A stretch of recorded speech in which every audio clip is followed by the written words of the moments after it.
Before we dive in, don't forget to hit subscribe and turn on the bell. I promise, this story is sweeter than anything in your kitchen. And when it's over, drop a comment below telling me your favorite guilty pleasure. Just don't blame me if you end up raiding the fridge halfway through. They say sweetness is comfort, but in the Middle Ages, sweetness was a privilege that could kill you. Imagine living in a world where the idea of dessert didn't mean cakes, chocolate, or ice cream, but rather a spoonful of honey stolen from bees that could end your life if you dared take too much. The poor chewed on bitter roots, while the nobles licked silver spoons coated with gold-colored syrup, believing it was divine. Sweetness wasn't pleasure, it was proof that you had survived hunger long enough to taste luxury, and if you were unlucky, it was also proof that greed could rot faster than bread. To taste sweetness back then was to taste power. Every grain of sugar was imported, guarded, and counted as if it were a diamond. A single crystal could cost a week's wage for a servant, not that they were ever allowed to touch it. At royal banquets, when trays of candied fruit appeared, people gasped like it was magic. And in a way, it was. The kind of magic that hid worms inside figs and mold beneath the glaze. But no one complained. To complain about your dessert was to reveal that you had actually eaten it, and only the privileged could. It was better to swallow the sickness and smile than to admit that luxury could taste like death. For common folk, sweetness came from honey. But even that wasn't simple. The forests where bees thrived were owned by lords, and stealing honey could cost you your hand. So peasants built traps and smoked the hives at night, praying the angry swarm wouldn't blind them. The next morning, they'd bring the honey home, often mixed with dead bees and wood ash, and share it like treasure. It was gritty, smoky, and sometimes sour.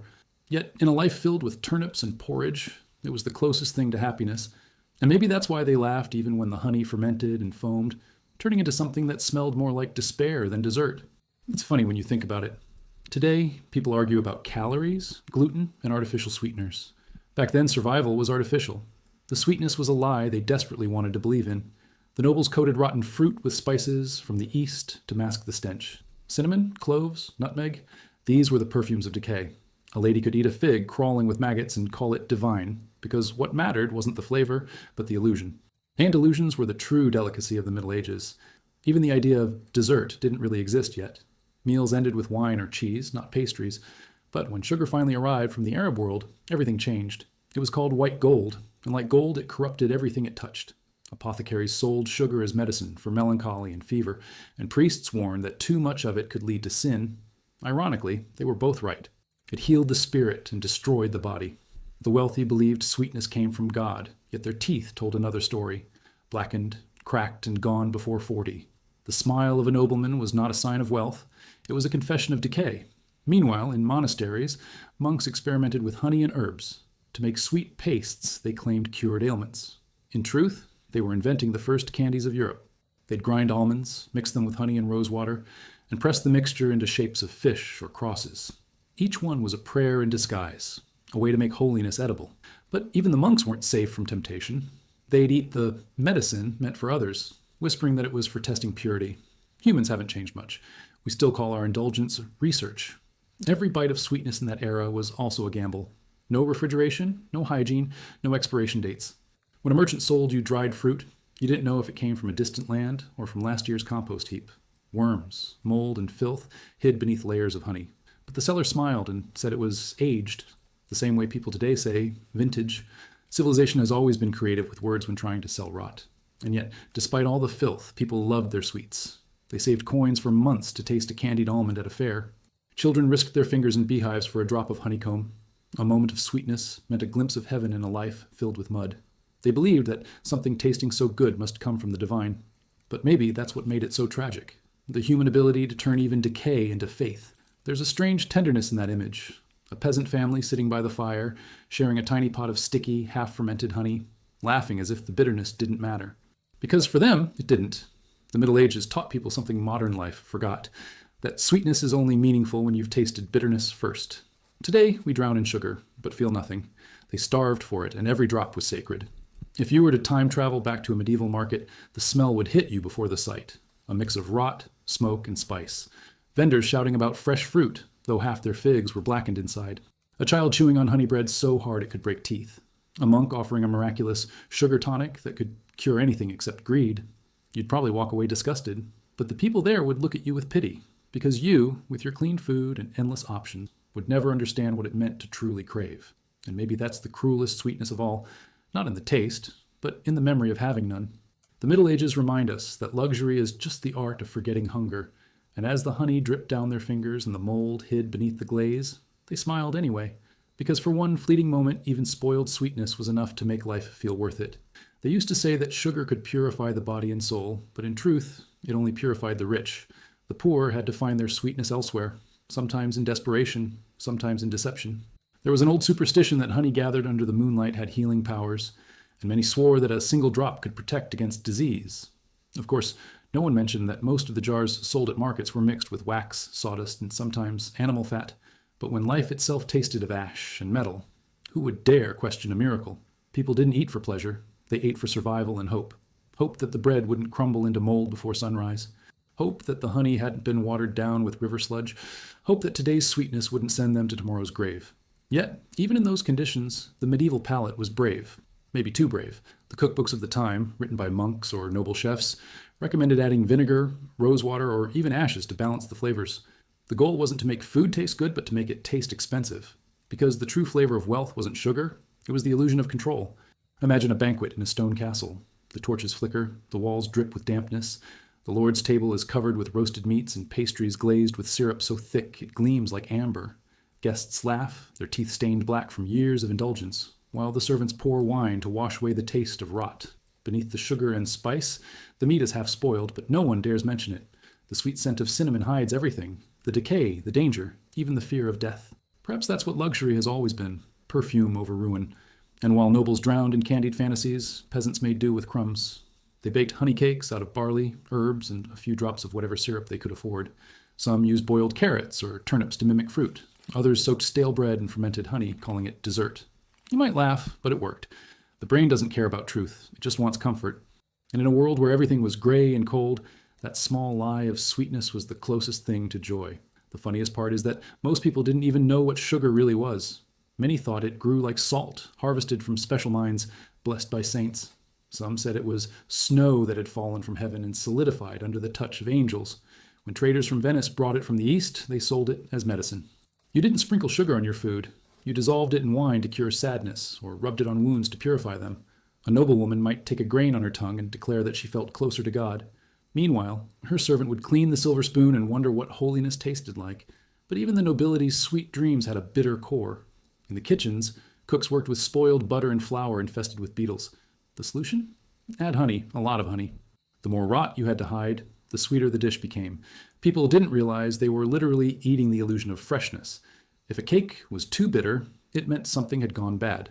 But if it was sweet enough, no one asked questions. History's first recipe for denial was written in sugar. Still, there was something poetic about how they turned scarcity into creativity. Monks made almond paste that could last for months without refrigeration, shaping it into animals and saints. They claimed it was for religious festivals, but everyone knew they were just inventing excuses to indulge. Children in the villages watched from the gates, dreaming of tasting those little miracles, and sometimes a kind monk would sneak out a piece, pretending it was charity when it was actually guilt. Even holiness, it seemed, had a sweet tooth. In cities like London or Paris, the first sweet markets appeared near cathedrals. Street vendors shouted promises of candied fruit from the Holy Land, though most of it was rotten figs from last year's trade. A man could buy what was called the taste of paradise for a few pennies, if he didn't mind the worms. People chewed quickly and swallowed faster, hoping not to feel the crunch of something that shouldn't be there. Strangely enough, that mix of disgust and delight became part of the experience. To enjoy a medieval sweet was to accept the risk of what came with it. The irony is that while people were dying of hunger, others were dying of indulgence. Gout, rotten teeth, infections, all gifts of the rich table. The physicians of the time even wrote about sugar sickness, describing symptoms that sound a lot like diabetes. But the word didn't exist yet, so they called it divine punishment for gluttony. When you think about it, maybe they weren't entirely wrong. The poor, meanwhile, survived longer simply because they couldn't afford to poison themselves with luxury. Their sweets were accidental, burnt apples, dried berries, and nuts coated with honey smoke. And still, they found joy in them. A peasant child biting into a hardened honeycomb had the same look of bliss as a duke tasting imported sugar from Cairo. Sweetness, no matter how humble, carried the same meaning. It was proof that life could still surprise you. That's what makes the medieval world so strangely human. Beneath the filth and fear, people craved beauty. They wanted to taste something that reminded them they were alive. Whether it came from a monastery, a filthy market, or a royal banquet didn't matter. Sweetness was rebellion against misery. And maybe that's why we still chase it today. We no longer risk mold or maggots, but we risk emptiness, the kind that no dessert can fill. If you ever find yourself eating something too perfect, too sterile, think of them. Think of the peasant who shared a spoonful of honey under the moonlight, or the noble who hid decay beneath gold dust. The world hasn't changed that much. We still hide our rot behind flavor, still measure happiness in teaspoons. And somewhere between the past and the present, that ancient hunger still lingers, waiting for the next bite, the next illusion, the next taste of sweetness that might finally satisfy the soul. They say we live in an age of abundance, but if you ever spent a week in the Middle Ages, you'd beg to return to your bland protein bar. Sweetness then was not just rare, it was unpredictable, like a visitor that came uninvited and often overstayed its welcome. Honey could ferment overnight, turning from gold to poison in the blink of an eye. Bread baked with sweet herbs could attract insects before it even cooled. And yet, people clung to those moments of delight as if their sanity depended on it. Maybe it did. Maybe sweetness was their way of pretending that the world wasn't decaying around them. There's something oddly endearing about that kind of resilience. Imagine a medieval mother scraping the last crust of honey from a jar to spread over moldy bread for her child. The child bites into it, smiles, and doesn't notice the bitterness. That tiny illusion of comfort, of care, was worth more than all the sugar in the kingdom. Humans are funny that way. We can't survive without stories. And food is just another story we tell ourselves to stay alive. Back then, every meal was a negotiation between survival and imagination. It's almost poetic that monks, of all people, were the first great sugar artists. Cloistered behind cold stone walls, they mixed honey, nuts, and dried fruit, claiming it was all for medicinal purposes. They said sugar could calm the nerves, strengthen the heart, and ward off sin. Conveniently, it also tasted incredible. Some monasteries became so famous for their holy sweets that pilgrims traveled hundreds of miles just to taste a bite. And of course, donations increased with every recipe. Religion has always understood the link between sweetness and salvation. Even the path to heaven, it seems, needed good marketing. But the monks weren't the only ones experimenting. Across Europe, apothecaries began selling sweet syrups as cures for sadness. If you were lonely, you drank sugar water. If you were tired, you chewed candied ginger. If you couldn't afford either, you just convinced yourself that bitter herbs were secretly sweet. And maybe that's where psychology began. The art of convincing yourself that your misery tastes better than it really does. Meanwhile, in royal courts, sweetness turned into theater. Chefs competed to impress kings with elaborate sculptures made entirely of sugar, castles, ships, even entire battlefields recreated in edible form. The irony? No one actually ate them. They were too expensive, too fragile, too sacred. Guests would stare at these masterpieces, mouths watering, while the servants whisked them away at the end of the night. It was the world's first version of food you can't touch. Instagram before cameras existed. But there was a darker side to that luxury. Sugar wasn't just a flavor, it was a weapon. Diplomats offered it as gifts to curry favor, and nobles used it to humiliate their rivals. Serving someone spoiled sweets at a feast was the medieval version of smiling while you poisoned them. There are records of queens sending honeyed fruits to their enemies, who conveniently never lived long enough to write a thank you note. It makes you wonder, how many royal toasts ended with a funeral? And yet, even outside the palaces, sugar's mystique grew. When merchants brought it from the east, they described it as the spice that captures light. People believed it had divine origins, that it could purify not just the body but the soul. Some even buried their dead with bits of sugar, believing it would sweeten the afterlife. A comforting thought, though one suspects the worms didn't need extra encouragement. By the late Middle Ages, Europe's obsession with sweetness had become an addiction. The wealthy demanded it at every meal, while the poor found new ways to imitate it. Peasants discovered that boiling beets or parsnips created a sugary liquid, and soon root candy became the dessert of the desperate. It didn't taste good, but it gave the illusion of pleasure. Humans will do anything for a taste of what they've been denied. We always have. What fascinates me most is how taste shaped morality. The church warned that craving sweetness was a form of gluttony, a sin of the flesh. But how do you condemn someone for wanting what they have never had? Preachers thundered about the dangers of indulgence while sipping sweetened wine behind closed doors. Hypocrisy, it seems, has always been best served with sugar. Even in times of plague, when bodies lined the streets and fear hung thicker than smoke, people sought comfort in sweets. Records describe vendors selling candied violets to ward off the Black Death, as if a flower dipped in syrup could stop a disease that devoured villages. But people bought them anyway, not because they believed, but because hope, too, needs something to hold on to. Perhaps that's the sweetest lie of all, that flavor can protect us from fate. And then there were the fairs. Oh, the fairs were magnificent chaos. You'd walk through rows of tents filled with smoke, sweat, and the sticky smell of caramelized honey. Jugglers, beggars, merchants, all shouting promises of fresh confections that were anything but. One stall might sell sugar-coated almonds, another fermented fruit wine. Children darted between crowds, their fingers brown with syrup, their laughter echoing over the noise. For a moment, everyone forgot how hard life was. That's the magic of sweetness. It suspends reality, even if just for a heartbeat. Sometimes, I think that's why we're still obsessed with sugar today. It's not about taste, it's about escape. We don't crave the flavor itself. We crave what it represents: control, celebration, comfort. A way to trick the universe into being kind for 5 seconds longer. And maybe the medieval peasants, with their moldy honey and wormy figs, understood that better than we do. So when we look back and laugh at their crude sweets, their ignorance, their faith in spoiled honey, maybe we should pause. Because beneath all our modern knowledge, we're still chasing the same illusion, that life can be made bearable if we can just find the right kind of sweetness. They found it in the dirt and smoke of their kitchens. We find it in glowing screens and plastic wrappers. But it's the same hunger, ancient, desperate, human. And it always ends the same way, with a bite that fades too soon, leaving us wondering if it was ever real at all. If sweetness had a smell in the Middle Ages, it would have been confusion. Equal parts honey, rot, and candle wax. The rich called it perfume. The poor called it survival. It drifted through banquet halls and market stalls, clinging to everything it touched. You could close your eyes and know whether you stood among nobles or peasants just by breathing. The sweetness of the wealthy was heavy and perfumed, full of imported sugar and crushed spices. The sweetness of the poor was faint and smoky, like hope that had already started to burn away. And yet, both believed they were tasting something sacred. What made it sacred wasn't purity. It was danger. Sugar wasn't clean back then. It was coarse, gritty, sometimes brown or even gray. Merchants would mix it with lime or sand to increase its weight. People bought it anyway, trusting its whiteness the way we trust bright labels today.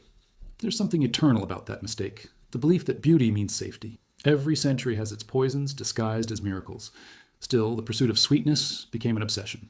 The nobles commissioned sugar sculptures so extravagant that entire kitchens were devoted to carving them. Swans, saints, crowns, each more ridiculous than the last. Guests would stare at them in awe, too terrified to take a bite. After all, eating art felt barbaric, even to people who thought bathing was optional.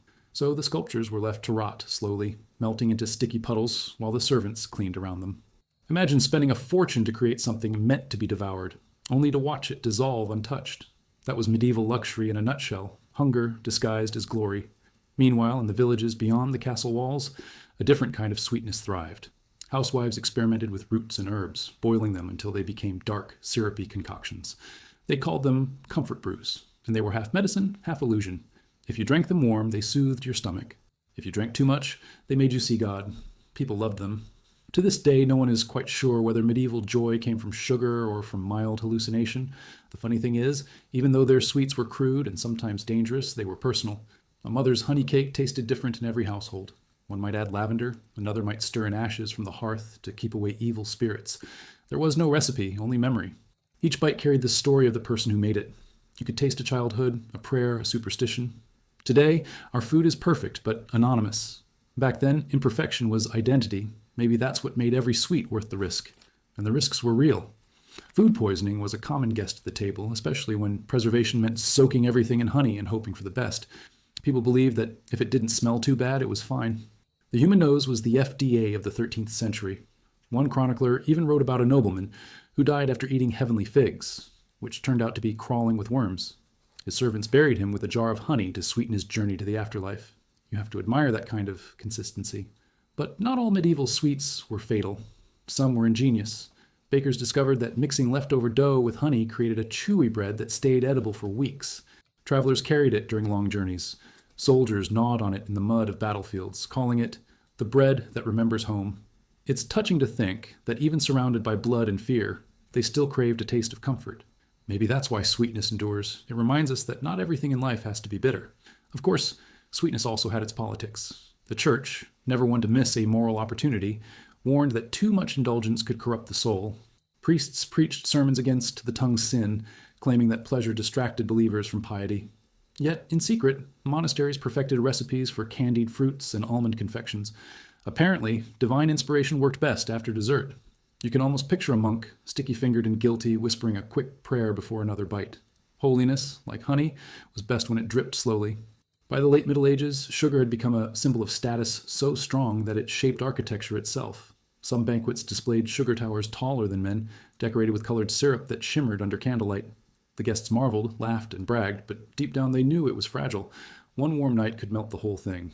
Maybe that's why sweetness always carried a trace of melancholy. Everything beautiful in that world was temporary, dissolving before it could be truly enjoyed. The irony is that the very thing meant to represent joy was often tied to suffering. The sugar came from faraway plantations where lives were traded for crystals. Merchants grew rich while slaves and laborers paid the price. Even in its earliest days, sweetness had a cost that no one wanted to acknowledge. It's unsettling how easily pleasure and cruelty coexist, then and now. We like to believe our indulgences are innocent, but history always leaves a stain. Still, not all sweetness was stolen. Some of it bloomed in the most unexpected places. There are records of widows making honeyed wine for their neighbors during hard winters, of peasants sharing candied nuts at weddings when there was nothing else to celebrate. Those small acts of generosity were the truest desserts of all. They didn't sparkle or impress, but they reminded people that kindness, too, could be tasted. Maybe that's what sweetness really meant in the Middle Ages. Not flavor, but connection. To share sugar was to say, I have enough to give. To offer honey was to say, you're still alive and so am I.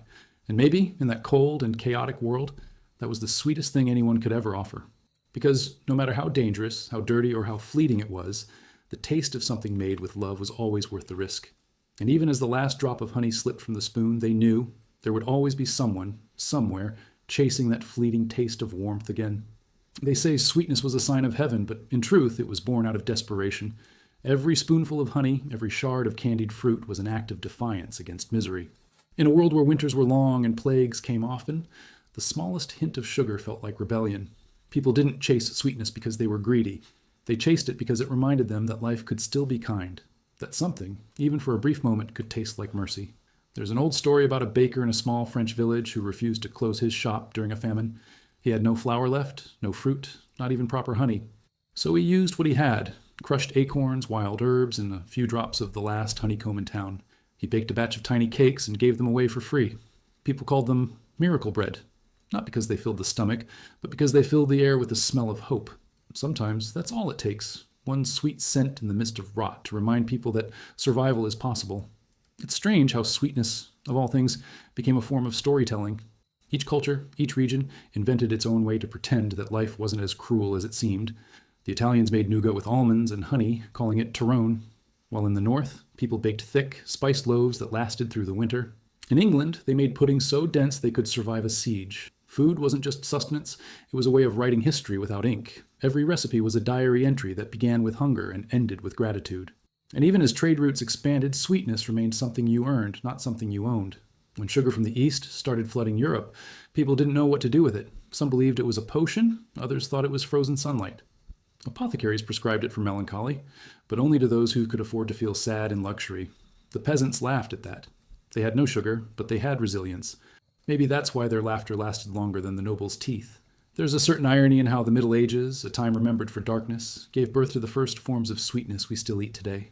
Marzipan, gingerbread, candied almonds, each one a small miracle of human stubbornness.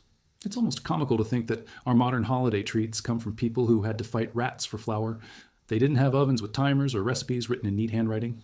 They had instinct, smoke, and luck. And somehow, out of chaos came comfort. The kitchens of the past were battlegrounds between decay and desire. Housewives fought mold like warriors, scraping off the green layer on jams and calling what remained clean enough. Merchants swore their honey came from pure fields, which usually meant it hadn't drowned in rats that season. There was no such thing as hygiene, just confidence. And confidence, apparently, was the best preservative of the era. It's humbling to realize how much of history was built on people who were too hungry to care about germs. But maybe that's what makes those people so fascinating. They didn't live for perfection, they lived for persistence. The same honey that spoiled in a nobleman's hall became medicine in a peasant's hut. They used it to heal wounds, soothe throats, and when times were worse, to make death taste a little less bitter. There's poetry in that, using sweetness not as indulgence, but as forgiveness. Even the poorest found a way to make life gentler, one drop at a time. And while the nobles drowned in abundance, they also drowned in their own illusions. Banquets became theater, each dish a symbol of status, each dessert a declaration of vanity. They'd compete over who could make the most extravagant display, a sugar castle, a marzipan peacock, a honey-glazed swan. But once the guests left and the torches died out, the room filled with the smell of decay. What was left of their splendor melted into sticky puddles crawling with ants. Perhaps the peasants, with their simple honey bread, were the wiser ones after all. If you could walk through a medieval marketplace, you'd understand how fragile joy was back then. The air was thick with contradictions. The sweetness of roasted nuts mixed with the stench of sewage, the laughter of children chasing bees near honey stalls while beggars coughed nearby. It wasn't beauty in the modern sense. It was survival dressed in color and chaos, and somehow that rawness made everything more alive. Today, our desserts look perfect, but they rarely make us feel anything real. Back then, imperfection was the emotion. What's most striking is how sweetness became moral currency. To offer someone a treat was to show compassion. To refuse one was almost an insult. People traded honeycombs like letters of trust. Even thieves respected them. There are records of robbers stealing everything in a house except the jar of honey left as a religious offering. They believed touching it would curse them. Imagine a world where even criminals had culinary ethics. And then, of course, came the moment when sweetness became empire. Colonization and conquest turned sugar from luxury into industry. But before that transformation, it was still magic. It still belonged to the realm of myth. The medieval mind didn't see sugar as chemistry. It saw it as grace, something that arrived from faraway lands, glistening like hope, dissolving like time. And maybe that's why people never questioned where it came from. You don't ask questions about miracles. You just taste them before they disappear. In the end, medieval sweetness was never really about flavor. It was about defiance, about finding something beautiful in the middle of rot. They sweetened what was spoiled, perfumed what was dying, and pretended it was divine. And in doing so, they left us more than recipes. They left us a reminder that pleasure has always been an act of courage. The peasants who stirred honey into their bread, the monks who shaped sugar into saints, the nobles who watched their sugar castles melt, all were doing the same thing, trying to make life, if only for a moment, taste a little less cruel. And that's the strange legacy of sweetness. It teaches us that beauty doesn't need to be pure to matter. Sometimes it just needs to exist, even if it's sticky, imperfect, and fleeting. Because the truth is, we've never stopped chasing that medieval dream, to turn what's decaying into something that still feels alive. And maybe, in that way, every dessert today is just another prayer, whispered by people who still believe that even the bitterest world can be forgiven by a touch of sugar. They say nostalgia makes everything sweeter, but if you ever bit into a medieval dessert, you'd probably argue otherwise. The sweetness of that world was unpredictable, sometimes divine, sometimes dangerous, always deceptive. It wasn't designed to comfort you. It was designed to remind you that pleasure had a price, and yet, despite the risk, people chased it like pilgrims chasing relics. Maybe that's the secret of sweetness. It only matters when it's rare enough to hurt. The more sugar flowed into Europe, the more it rewired people's sense of reality. Suddenly, sweetness became the measure of civilization itself. To be refined was to eat refined sugar. Kings sent ambassadors not to negotiate wars, but to secure shipments of sugar from distant ports. It was the new gold, the silent conqueror. And with every crystal that dissolved in a noble's tea, another world was being swallowed whole. Funny, isn't it, how something that melts so easily could reshape history? But it wasn't just about trade. Sweetness was theater, identity, religion, and sometimes revenge. In Florence, pastry makers competed to design the most elaborate confections for weddings. Sugar towers that touched the ceiling, filled with rose-scented cream and impossible dreams. Half the city starved while the other half applauded. There's a certain comedy in that imbalance. The same kind that lives in us today when we scroll past charity ads while holding a caramel latte. Humanity never lost its sweet tooth. It just learned to hide the cavities better. The irony was that while sugar symbolized purity, it thrived on filth. Its journey from field to feast passed through sweat, rot, and blood. Merchants mixed it with chalk to increase profit. Ships carried it in the same holds that once transported corpses from plague ships. Yet when it reached Europe, people sprinkled it on fruit as if it came straight from heaven. Denial has always been our favorite spice. And perhaps the real sweetness wasn't in the taste, but in the lie we told ourselves each time we swallowed it. Still, amidst all the vanity and corruption, there was an innocence to how people treated sweetness. A child could lick honey from a wooden spoon and feel chosen by God. Lovers exchanged candied violets as proof of devotion, believing sugar preserved not just flowers but promises. Monks whispered that sweetness could cure sadness. And perhaps it did, for an hour, maybe two. There's a strange beauty in believing that something fleeting can heal something infinite. We still do it every time we eat dessert after a bad day. And yet, what truly defined medieval sweetness wasn't excess, but imagination. Without proper ingredients, people invented their own versions of joy. They roasted chestnuts in honey until they hardened into brittle. They turned sour apples into makeshift tarts. They mixed wine with herbs to mimic syrup. These weren't just recipes. They were acts of rebellion against despair. Because when life offers you a rot, turning it into sugar is an art form. That was the spirit of the Middle Ages. The world may be crumbling, but at least it could crumble with flavor. In some ways, sweetness became a language. To share it was to speak kindness in a world that had forgotten how to listen. A noble might bribe a rival with candied almonds. A peasant might woo a lover with a jar of honey wrapped in cloth. Even during wars, soldiers carried bits of sugared fruit as tokens from home. It was never about the taste. It was about remembering what humanity felt like. It's easy to forget that sugar, for all its history of greed, also carried messages of tenderness across centuries. But as always, the line between comfort and corruption blurred. By the 15th century, sugar had become a weapon of power. It sweetened royal alliances and poisoned the poor. When explorers crossed oceans to claim new lands, they weren't chasing glory, they were chasing sweetness. The first plantations were born from the same hunger that once drove peasants to steal honey at night. Except now, it wasn't bees that got smoked out, it was people. The world's craving for sugar turned fields into graves, but no one wanted to taste the truth. And yet, even that darkness couldn't erase what sweetness meant to those who had so little of it. A village feast with one shared pie could feel like salvation. The smell of burnt sugar in the air was enough to make people believe that tomorrow would be better. Maybe that's why sweetness never died. It kept people hoping. You can't govern hope. You can only disguise it, bury it in frosting, and pray no one notices the bitterness underneath. What's almost funny is how history repeats itself. Today, our desserts are flawless. Perfect symmetry, sterile kitchens, precision measurements. But sometimes, perfection tastes empty. The peasants with their burnt honey cakes might have been closer to joy than we are. They didn't eat for pleasure alone. They ate to remember that life still had surprises. And maybe that's what modern sweetness lacks. The risk, the danger, the gratitude. We've replaced awe with convenience. We've forgotten that true sweetness doesn't come from sugar. It comes from contrast. If you close your eyes, you can almost hear the echo of that medieval laughter. The crackle of fire, the hum of bees, the clink of spoons in wooden bowls. They weren't eating much, but they were savoring everything. Their world was filthy, fragile, and frightening. But they knew something we've forgotten. That the value of sweetness lies in how quickly it disappears. You had to taste it before it vanished, or you'd miss the point entirely. And that's the secret buried beneath all the honey and mold and sugar castles. Sweetness was never just about pleasure. It was about defiance, memory, and meaning. To eat something sweet in the Middle Ages was to say, I'm still here. To share it was to whisper, you are too. And perhaps that's the most beautiful truth of all, that even in a world built on bitterness, people found a way to make life taste like grace, if only for a heartbeat. And maybe that's what sweetness has always been trying to tell us, that the world may rot, but the human desire to find beauty in it never does. They say history is written by the victors, but in truth, it's remembered by those who still had a little sugar left to stir into their tea. The medieval world didn't end with swords or empires. It faded slowly, like honey dissolving in warm water. By the time sweetness became common, people had already forgotten what it once meant to crave it. That's the tragedy of progress. Once you have what you always wanted, you stop noticing it. The peasants who once risked blindness for a jar of honey would probably laugh at how we waste sugar on cereal. Maybe they'd laugh, or maybe they'd weep. As the centuries turned, sweetness became less of a miracle and more of a habit. What had once been a symbol of divine favor now filled every kitchen, every pastry, every careless spoonful. But comfort has a short memory. When sugar ceased to be rare, it ceased to be holy. And humanity, true to form, began searching for something else to worship.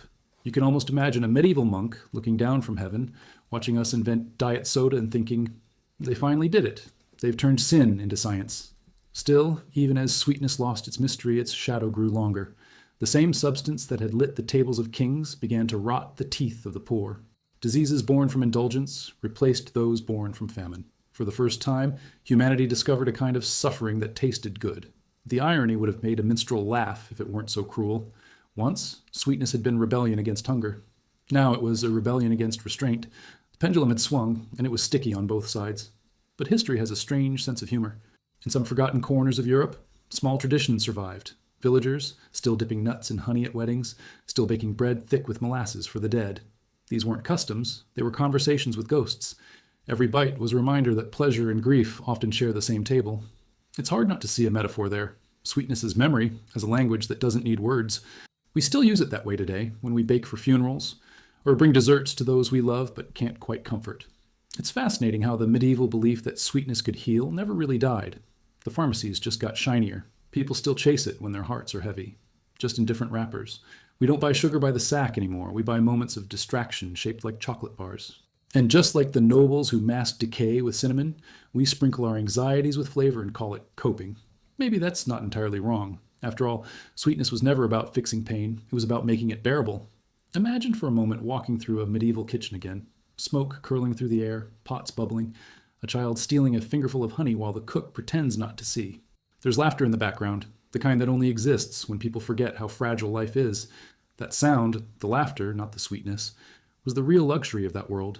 And maybe of ours too, because no matter how advanced we become, we still crave that same thing. A pause, a taste, a reason to believe that life isn't just survival. The truth is, sweetness was never meant to be constant. Its magic existed precisely because it was fleeting. A festival treat, a stolen spoonful, a feast after famine. It meant something because it ended. When everything becomes sweet, nothing truly is. Maybe that's why modern life feels strangely flavorless despite all its sugar. It's not sweetness we've lost, but scarcity. We've forgotten how to wait for pleasure, how to earn it. The medieval world understood that hunger was part of the ritual. Without it, joy is just noise. There's a certain comedy in realizing that our ancestors, who barely bathed and thought mold was a seasoning, might have understood balance better than we do. They ate sweetness like prayer, not like habit. It was sacred because it was risky, dirty, unpredictable. You never knew if that honey cake would heal you or kill you. Today, we sterilize every crumb until nothing can hurt us, and nothing can move us either. Safety, it seems, has a bland aftertaste.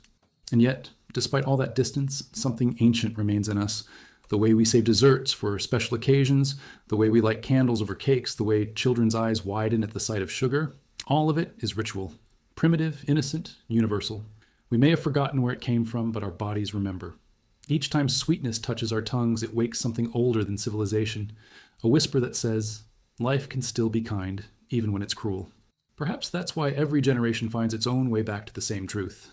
The peasants who risked their hands for honey, the nobles who built sugar towers, the merchants who lied about purity, the monks who licked their fingers in secret, all of them were searching for the same thing we still are, proof that beauty can survive decay. That joy doesn't need perfection to exist, that even when the world tastes bitter, there's always a drop of sweetness hiding somewhere, waiting to be found. And maybe that's how the story should end, not with dessert, but with discovery. Because sweetness was never just about flavor. It was about faith. The faith that something fragile could outlast fear. That we could keep creating joy, even when the ingredients were rotten. And that, in the end, is the legacy the Middle Ages left behind. Not castles, not crusades, but the quiet, stubborn conviction that a spoonful of sweetness can make even the darkest world feel alive again. They say history moves forward, but sometimes it circles back, wearing a sweeter disguise. By the time the Middle Ages began to fade, the obsession with sugar had already rewritten the human palate, and in quieter ways, the human soul. What started as survival had become indulgence. Yet, even as the Renaissance painted everything gold and silk, the same hunger remained underneath, the yearning for something that made life taste a little less cruel. The banquet tables grew grander, but the ache behind them was the same. People still wanted comfort, still wanted sweetness, still wanted proof that beauty wasn't just for the powerful. In the centuries that followed, the line between medicine and dessert completely vanished. Apothecaries turned into confectioners. What once healed the body now soothed the ego. Sugar was prescribed for broken hearts, bad tempers, and even weak faith. There were candies for courage and syrups for sorrow. Imagine believing you could eat your way out of sadness. Then again, perhaps they weren't wrong. Maybe that's what chocolate does to us today, only with fancier packaging. Humanity never stopped confusing comfort with cure. We just upgraded the recipe. As sugar flowed freely across the world, it also began shaping morality. Entire sermons were written about moderation, about the dangers of pleasure that melts too fast. But moderation, like frosting, is something most people talk about more than they practice. The nobles who preached restraint were the same ones who ate sugared swans under golden ceilings. The poor listened, nodded, and quietly licked honey off their fingers when no one was watching. Hypocrisy, it seems, pairs perfectly with sweetness. Yet even amid this decadence, something fragile endured, the communal act of sharing. Across Europe, sweets became part of rituals, births, weddings, funerals, harvests. A piece of honey cake at a baptism wasn't just food. It was a promise that joy would return after hardship. And perhaps that's why those recipes lasted, because they carried meaning, not just flavor. The same bread that comforted peasants in famine became the dessert served in royal courts centuries later. That's the paradox of sweetness. It starts as survival and ends as tradition, but it never really changes its purpose. You can trace that transformation in the smallest details. The first marzipan, once a monk's experiment in preservation, became the centerpiece of noble feasts. What was born from scarcity turned into sculpture, molded into castles and birds. Even honey, the peasant's old ally, became an ingredient for perfumes and elixirs. Sweetness escaped the mouth and invaded the senses. It became texture, scent, illusion. Perhaps that's when humans first started confusing taste with emotion. We still do. Ask anyone why they eat dessert when they're sad, and they'll tell you it's not hunger they're feeding. But the most curious part of that evolution was how quickly sweetness became memory. People no longer needed it just for taste. They needed it to remember who they were. A child who ate honey cake at a festival would crave it as an adult, not for its flavor, but for the echo of laughter and firelight. That's the true secret of sugar. It preserves not only fruit, but time. Each bite is a small resurrection of something that once felt safe. And maybe that's why nostalgia always tastes a little like caramel, burnt around the edges, but impossible to let go of. Still, the sweetness of memory could not mask the bitterness of consequence. As sugar spread across oceans, it carved wounds into the earth, fields worked by hands that never tasted what they harvested. The price of pleasure became invisible, hidden behind delicate pastries and polite smiles. The irony was almost too sharp to swallow. A substance once symbolizing joy, now built on suffering. And yet, the world kept eating. It always does. We've been sweetening pain for centuries and calling it progress. In some small, defiant way, though, sweetness also became resistance. Enslaved people in the Caribbean used scraps of molasses to make their own candies, transforming the instrument of their oppression into something briefly theirs. Peasants in Europe baked spiced loaves to mock their lords' sugar feasts, proving that even imitation could be power. Sweetness became the art of reclaiming dignity, of turning what was meant to control into what could comfort. Perhaps that's the real legacy of those centuries, not the confections, but the courage baked into them. There's a peculiar honesty in the way sweetness reveals what people fear. For the medieval peasant, it was starvation. For the Renaissance noble, it was irrelevance. For us, it's emptiness. We keep refining our sugar, removing its impurities, making it smoother, purer, safer, until it no longer reminds us of anything real. The old world's sweets were messy, risky, alive. Ours are perfect and sterile. Maybe that's why they never satisfy. Perfection, after all, has no flavor. And yet, sweetness still binds us, the way it always has. It lingers in our language. Sweetheart, sweet dreams, sweet revenge. We use it to describe love and vengeance alike, as if the same taste can comfort and corrupt, depending on how long it stays on the tongue. Maybe that's the final joke history plays on us, that the same ingredient can heal or destroy, bless or betray, depending on what we mix it with. Humanity hasn't changed much. We're still learning the recipe for balance. If you listen closely, you can almost hear the hum of that ancient beehive echoing across time, the same hum that once guided peasants through forests and monks through prayers. The world is louder now, but the message is the same. Sweetness doesn't last unless you protect it. It demands effort, risk, and gratitude. Maybe that's why it was so rare in the beginning, because only those who truly needed it were willing to bleed for it. And that's the quiet truth hidden behind centuries of sugar and honey, cakes and conquests. Sweetness was never just about pleasure. It was proof of life's fragility. Every drop of honey, every candied fruit, every stolen spoonful was a declaration that joy could still exist, even when everything else was falling apart.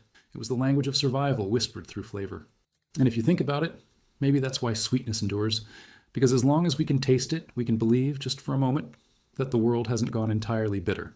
They say sugar built empires, but what it really built were contradictions. The same sweetness that once symbolized purity had by now turned into a mirror for greed. As Europe's appetite grew insatiable, the quest for sweetness carved scars across the planet. What began as a taste for honey ended as a hunger for control. And maybe that's the bitterest truth of all, that the more sweetness humans discover, the more bitterness they leave behind. Ships once filled with spices and silk now carried something deadlier. Sacks of raw sugar from colonies where the soil was soaked in sweat. Men who had never tasted luxury spent their lives cultivating it for others. To the merchants, it was a miracle crop. To those who harvested it, it was a curse that glittered. It's almost comical, in a dark way, that something meant to make life sweeter became the symbol of its cruelty. The sugar trade didn't just sweeten desserts, it soured history. Still, people refused to taste the guilt. The nobles poured imported sugar into their wines and called it progress. The middle class sweetened tea as a mark of sophistication. Even the church blessed sugar as a symbol of divine abundance.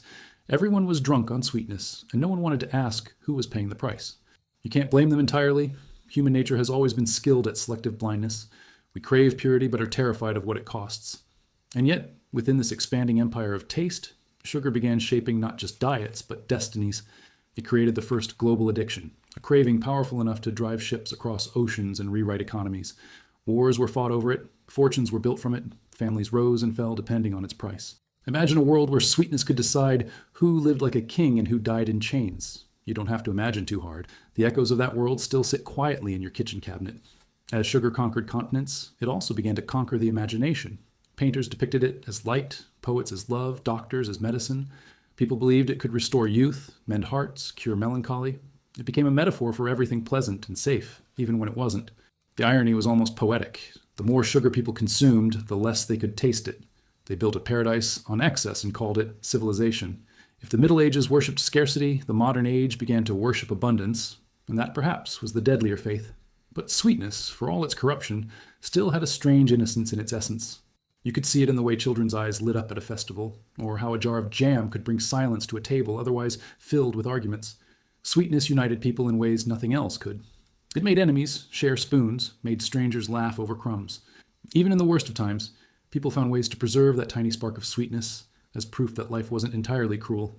Maybe that's why the story of sugar isn't just one of greed, it's also one of forgiveness. In every household, no matter how poor, there was a ritual of sweetness: a spoonful of honey before bed, a fruit boiled in syrup for the sick, a loaf baked for visitors. Each gesture was a quiet rebellion against despair. To offer sweetness was to say, "You are safe here." And perhaps that was the most radical act in a brutal world: to share something gentle. When you think about it, that instinct never disappeared. We still bring cakes to birthdays, chocolates to apologies, and desserts to funerals. Sugar became the language we use when words fail. Yet the more universal sweetness became, the more personal it remained. Each region, each home shaped it differently. Honey in the north, molasses in the south, citrus in the Mediterranean, vanilla in the colonies. Every flavor carried a geography, a history, a wound. To taste sweetness was to taste where you came from and where others had suffered. Perhaps that's why sweetness can never be entirely innocent. It always carries memory in its mouth. But maybe that's what gives it meaning. Without bitterness, sweetness is hollow. Without loss, pleasure feels shallow. The Middle Ages understood that in their own crude way. Every sweet they made came with risk, of sickness, of spoilage, of sin. They accepted that sweetness was fragile, temporary, undeserved, and that awareness made it sacred. Today, we've sterilized the danger but lost the reverence. We want pleasure without consequence, flavor without story. But sweetness without struggle is just decoration. If there's something to learn from those centuries of hunger and honey, it's that sweetness was never about taste alone. It was about survival. To sweeten the world was to refuse its cruelty, to make something beautiful out of what could kill you. Maybe that's why sweetness still touches something deep in us, Ginde, because it's the flavor of hope disguised as luxury. It reminds us that life, no matter how brutal, can still be softened by care. And perhaps that's how history should remember sweetness, not as a product, but as a prayer, a small, trembling attempt to make the unbearable bearable. From the monks stirring honey in the dark, to the peasants baking bread from scraps, to the hands that cut sugar cane under burning skies, they were all doing the same thing, trying to make life taste kind, if only for a moment. It's humbling to realize that every spoonful we enjoy today carries their fingerprints. So maybe the true sweetness of history isn't in the sugar itself, but in the resilience it represents.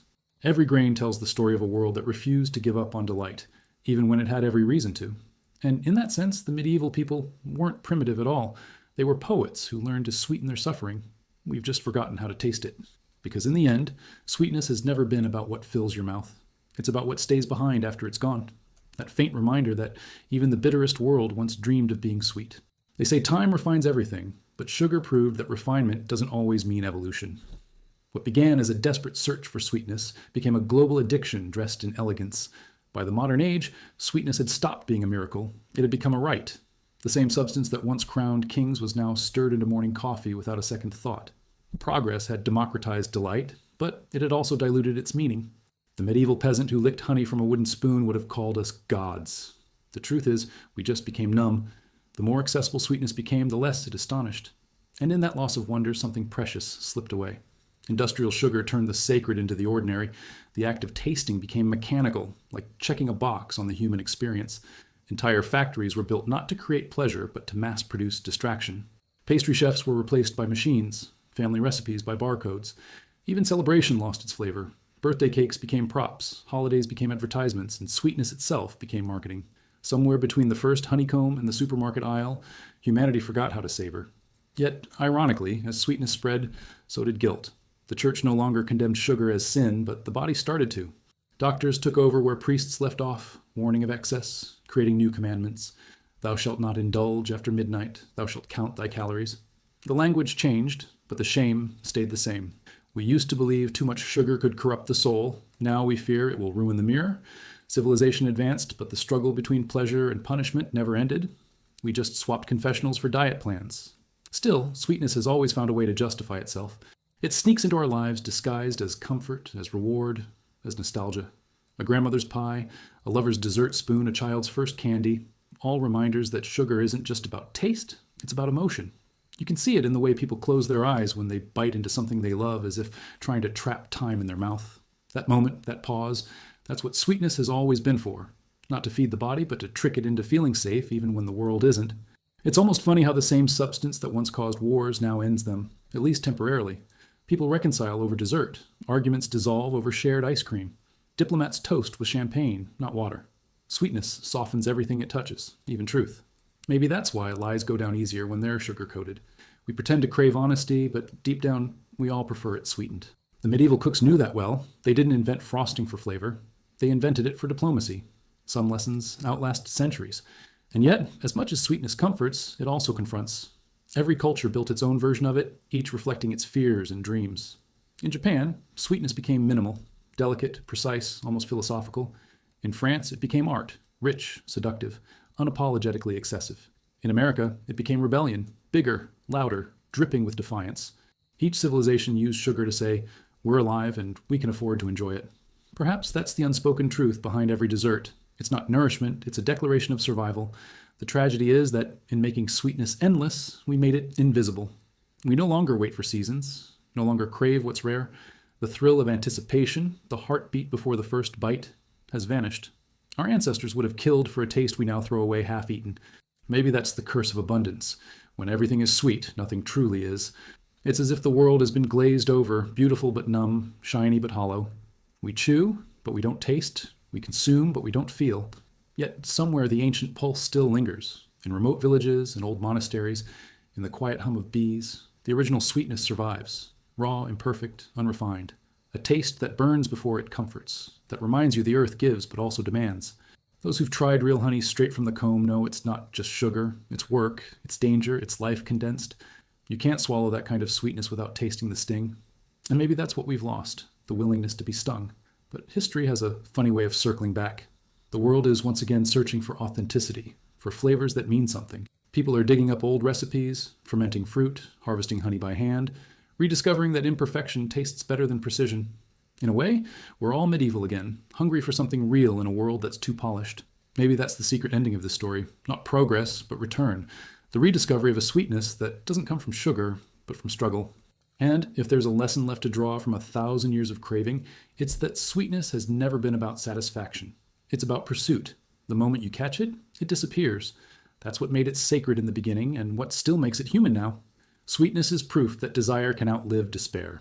It's not the taste on your tongue that matters, but the heartbeat before it, the memory after. And perhaps that's why, even in the most bitter of times, people keep reaching for it. Because deep down, we still believe in the same medieval miracle, that somewhere, hidden in the decay, life can still taste sweet. They say every civilization leaves behind a flavor, and ours will probably taste like corn syrup and regret. But long before sweetness became industrial and predictable, it was still something wild, something that had to be hunted, not harvested. You didn't just have sweetness, you earned it. It fought you back. It stung. It spoiled. It made you appreciate that pleasure wasn't supposed to be easy. Somewhere between the buzzing of bees and the humming of factory machines, humanity forgot that sweetness once came with a warning label written by nature itself. The funny thing about sweetness is that it has always been an illusion of control.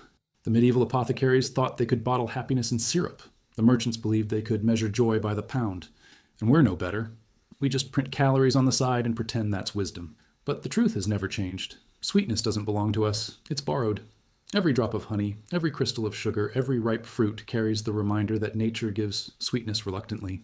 It's her most dangerous gift, one that tempts, corrupts, and eventually humbles. Back then, people didn't think of sweetness as comfort. It was power. You could trade a handful of sugar for a night in an inn, for a favor from a noble, even for protection. A bag of sugar could buy loyalty faster than gold. That's how you know humanity has always been consistent. We've always sold our morals for dessert. There are letters from Venetian merchants begging their partners to protect the sweetness at all costs, as if it were holy scripture. And maybe it was. Sugar had become the new gospel, and the world was the congregation. But not all sweetness came from privilege. In tiny villages across Europe, people made their own miracles. They boiled fruits that had gone soft, added a little honey, and called it jam. It wasn't luxury. It was defiance. They were preserving the little they had, stretching sweetness through the winter. There's poetry in that act, turning decay into delight, rot into resilience. That's the real story of sweetness. It's not about indulgence, it's about endurance. It's ironic how sweetness always lives next to bitterness, like two siblings constantly pretending they're not related. The same honey that healed wounds could ferment and make you sick. The same sugar that decorated wedding cakes also fueled slavery. It's hard to separate the taste from the cost, but maybe that's the point. Maybe sweetness only means something when it carries the memory of what had to be endured to get it. Without struggle, it's just flavor. With struggle, it's faith. And faith is exactly what kept sweetness alive through centuries of chaos. When the Black Death swept across Europe, people turned to honeyed wine and spiced cakes as if sugar could ward off death. It couldn't, of course, but it gave them a reason to sit together, to share something beautiful when the world around them was rotting. Sweetness became a form of prayer, an edible hope. Even the smallest act, like dipping bread in honey, was a quiet rebellion against despair. You can almost imagine the laughter between sips, the trembling relief of realizing you could still taste something good. The truth is, sweetness has always been the most human of all illusions. It convinces us that something fleeting can be made to last. We preserve fruits, candy flowers, glazed memories. We try to hold on to the taste of better days, and yet it always fades. That's the cruel comedy of it all. We chase permanence in things designed to disappear. Maybe that's why the medieval world treated sweetness like a miracle, and we treat it like a habit. They worshipped what they couldn't keep. We waste what we can't feel. Even in its simplest form, sweetness teaches humility. A beekeeper in the 14th century once wrote that the bees sting the greedy. He probably meant it literally, but there's a metaphor buzzing in there. Every generation learns the same painful truth. Take too much sweetness, and it bites back. It's a rule that applies to honey, to sugar, to love, to life. Balance is the oldest recipe, and still the one we can't seem to follow. It's easy to laugh at the absurdity of medieval diets. Honey wine to cure sadness, figs to restore passion, sugar masks for spiritual cleansing. But beneath the superstition was something we've lost: awe. They didn't just eat sweetness, they revered it. They understood that to taste something truly delightful was a kind of blessing. Maybe that's why they mixed it with fear, because they knew joy without danger was just dull. And isn't that still true? We've made pleasure too safe, too sterile, too predictable. The thrill is gone because the risk is gone. Somewhere deep down, we still crave that original sweetness, the one you had to fight for, the one that might hurt you if you weren't careful. The kind that wasn't just flavor, but revelation. You can see it in people who chase raw experiences: wild honey, fermented wines, homemade jams. It's not nostalgia, it's instinct. The body remembers what the mind forgot. That sweetness without struggle is meaningless. We keep chasing that balance, trying to rediscover what our ancestors knew without words. That the value of sweetness isn't in its perfection, but in its fragility.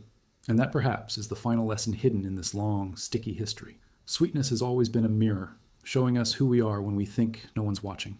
In the Middle Ages, it revealed faith and greed. In the Renaissance, vanity and ambition. Today, it reflects loneliness and craving, not for sugar, but for connection, for meaning, for a reason to taste life again. Because the truth is, we don't eat sweets to fill our stomachs. We eat them to fill the silence. So maybe the story of sweetness isn't really about food at all. Maybe it's about the endless human attempt to make existence bearable, to coat our fear of time with something that melts slower than we do. Every culture, every century, every kitchen has done it in its own way. Honey on bread, sugar in tea, a cake baked for someone you love. We've been sweetening the unbearable for 1,000 years. And as long as there's a little bitterness left in the world, and there always will be, someone, somewhere, will be reaching for the jar, believing just one more spoonful might make it all right again. They say sweetness is eternal, but that's not true. It doesn't last. It lingers. It fades, hides, returns in memory when you least expect it. It clings to people more than to the palate, to the stories whispered between bites, more than to the food itself. Every civilization believed it had perfected sweetness, and every one of them learned the same truth. You can't preserve delight without decay following close behind. And maybe that's the beauty of it. Maybe sweetness only matters because it doesn't stay. By the time the medieval age had fully given way to the modern world, the word sweet had changed shape entirely. It was no longer just a taste. It was a feeling, an idea, a metaphor for everything good and fleeting. Sweetheart, sweet dreams, sweet victory. The language evolved before the recipes did. People didn't just crave sugar anymore, they craved sweetness in their lives, the kind that couldn't be measured or packaged. It's almost poetic that a flavor so simple became the emotional vocabulary of the human condition. And yet, sweetness never really belonged to the powerful, even if they thought it did. The nobles might have owned the sugar, but the soul of sweetness lived elsewhere, in kitchens that smelled of wood smoke and earth, where mothers stirred honey into porridge not for luxury, but for love. That kind of sweetness couldn't be traded or taxed. It was made from gestures, not ingredients. It's the same reason a grandmother's cookies taste better than anything you can buy. The recipe is secondary to the memory that comes baked inside. Science can't measure that, but the heart can. Still, sweetness never traveled alone. It always came with a shadow: excess, addiction, decay. Every time humanity discovered how to make life easier, it also made pleasure cheaper. In the medieval world, sweetness was an event. Today, it's background noise. The difference isn't in what we eat, it's in what we expect. When sugar was rare, people tasted gratitude. Now we taste boredom disguised as indulgence. Maybe that's why no dessert ever feels like enough anymore. We're not craving flavor, we're craving meaning. The irony is that even when sweetness lost its scarcity, people never stopped romanticizing its struggle. We built entire industries around pretending our pleasures were still hard-won. Artisanal honey, handcrafted chocolate, organic cane sugar. We sell nostalgia by the spoonful, trying to convince ourselves that we haven't completely divorced pleasure from purpose. And maybe we need that illusion. Maybe deep down we miss the days when sweetness felt like a gift, not a given. It's not that we love sugar less, it's that we've forgotten how to deserve it. But sweetness has a strange way of humbling those who think they've mastered it. Take honey, for example, the oldest sweetener in human history. It never spoils, but it never stays the same either. Leave it long enough, and it crystallizes, becomes cloudy, heavy, stubborn. And yet, if you warm it gently, it melts back into gold again. That's how sweetness works. It hardens when neglected, softens when cared for. People aren't much different. Sometimes what we call bitterness is just sweetness left unattended. Even the medieval cooks seemed to understand this rhythm of decay and renewal. They never wasted anything. Fruit that rotted became wine. Bread that hardened became pudding. Sweetness was recycled endlessly like hope. It's hard not to admire that kind of resourcefulness. Today we throw away what's imperfect, but they turned imperfection into invention. There's something almost sacred about that mindset. The idea that nothing is truly lost as long as someone's willing to make it sweet again. Maybe that's why their food still feels alive when we read their recipes. It wasn't just nourishment, it was resurrection. Of course, they didn't see it that way. They thought they were just surviving, making the best of what they had. But survival, when done with heart, always turns into art. That's the hidden lesson of the Middle Ages. Beauty wasn't born from abundance, it was born from constraint. A single jar of honey could inspire 10 different miracles, depending on who held the spoon. Sweetness forced creativity. It taught people that limits aren't prisons, they're invitations. Maybe that's why, even today, the best meals are often born from desperation. And there's something profoundly human about that. We crave sweetness not just in food, but in every corner of our lives. We look for it in love, in music, in memories. We chase the emotional version of sugar everywhere we go. But the danger, as always, lies in overindulgence. Just as too much sugar spoils the body, too much comfort dulls the soul. Maybe that's why every generation rediscovers bitterness. It resets the balance. Without contrast, sweetness loses its magic. Without sorrow, joy loses its purpose. If you think about it, the medieval world understood the balance better than we do. They didn't separate sweetness from danger or pleasure from fear. Everything was mixed together. Beauty and rot, faith and famine, honey and ashes.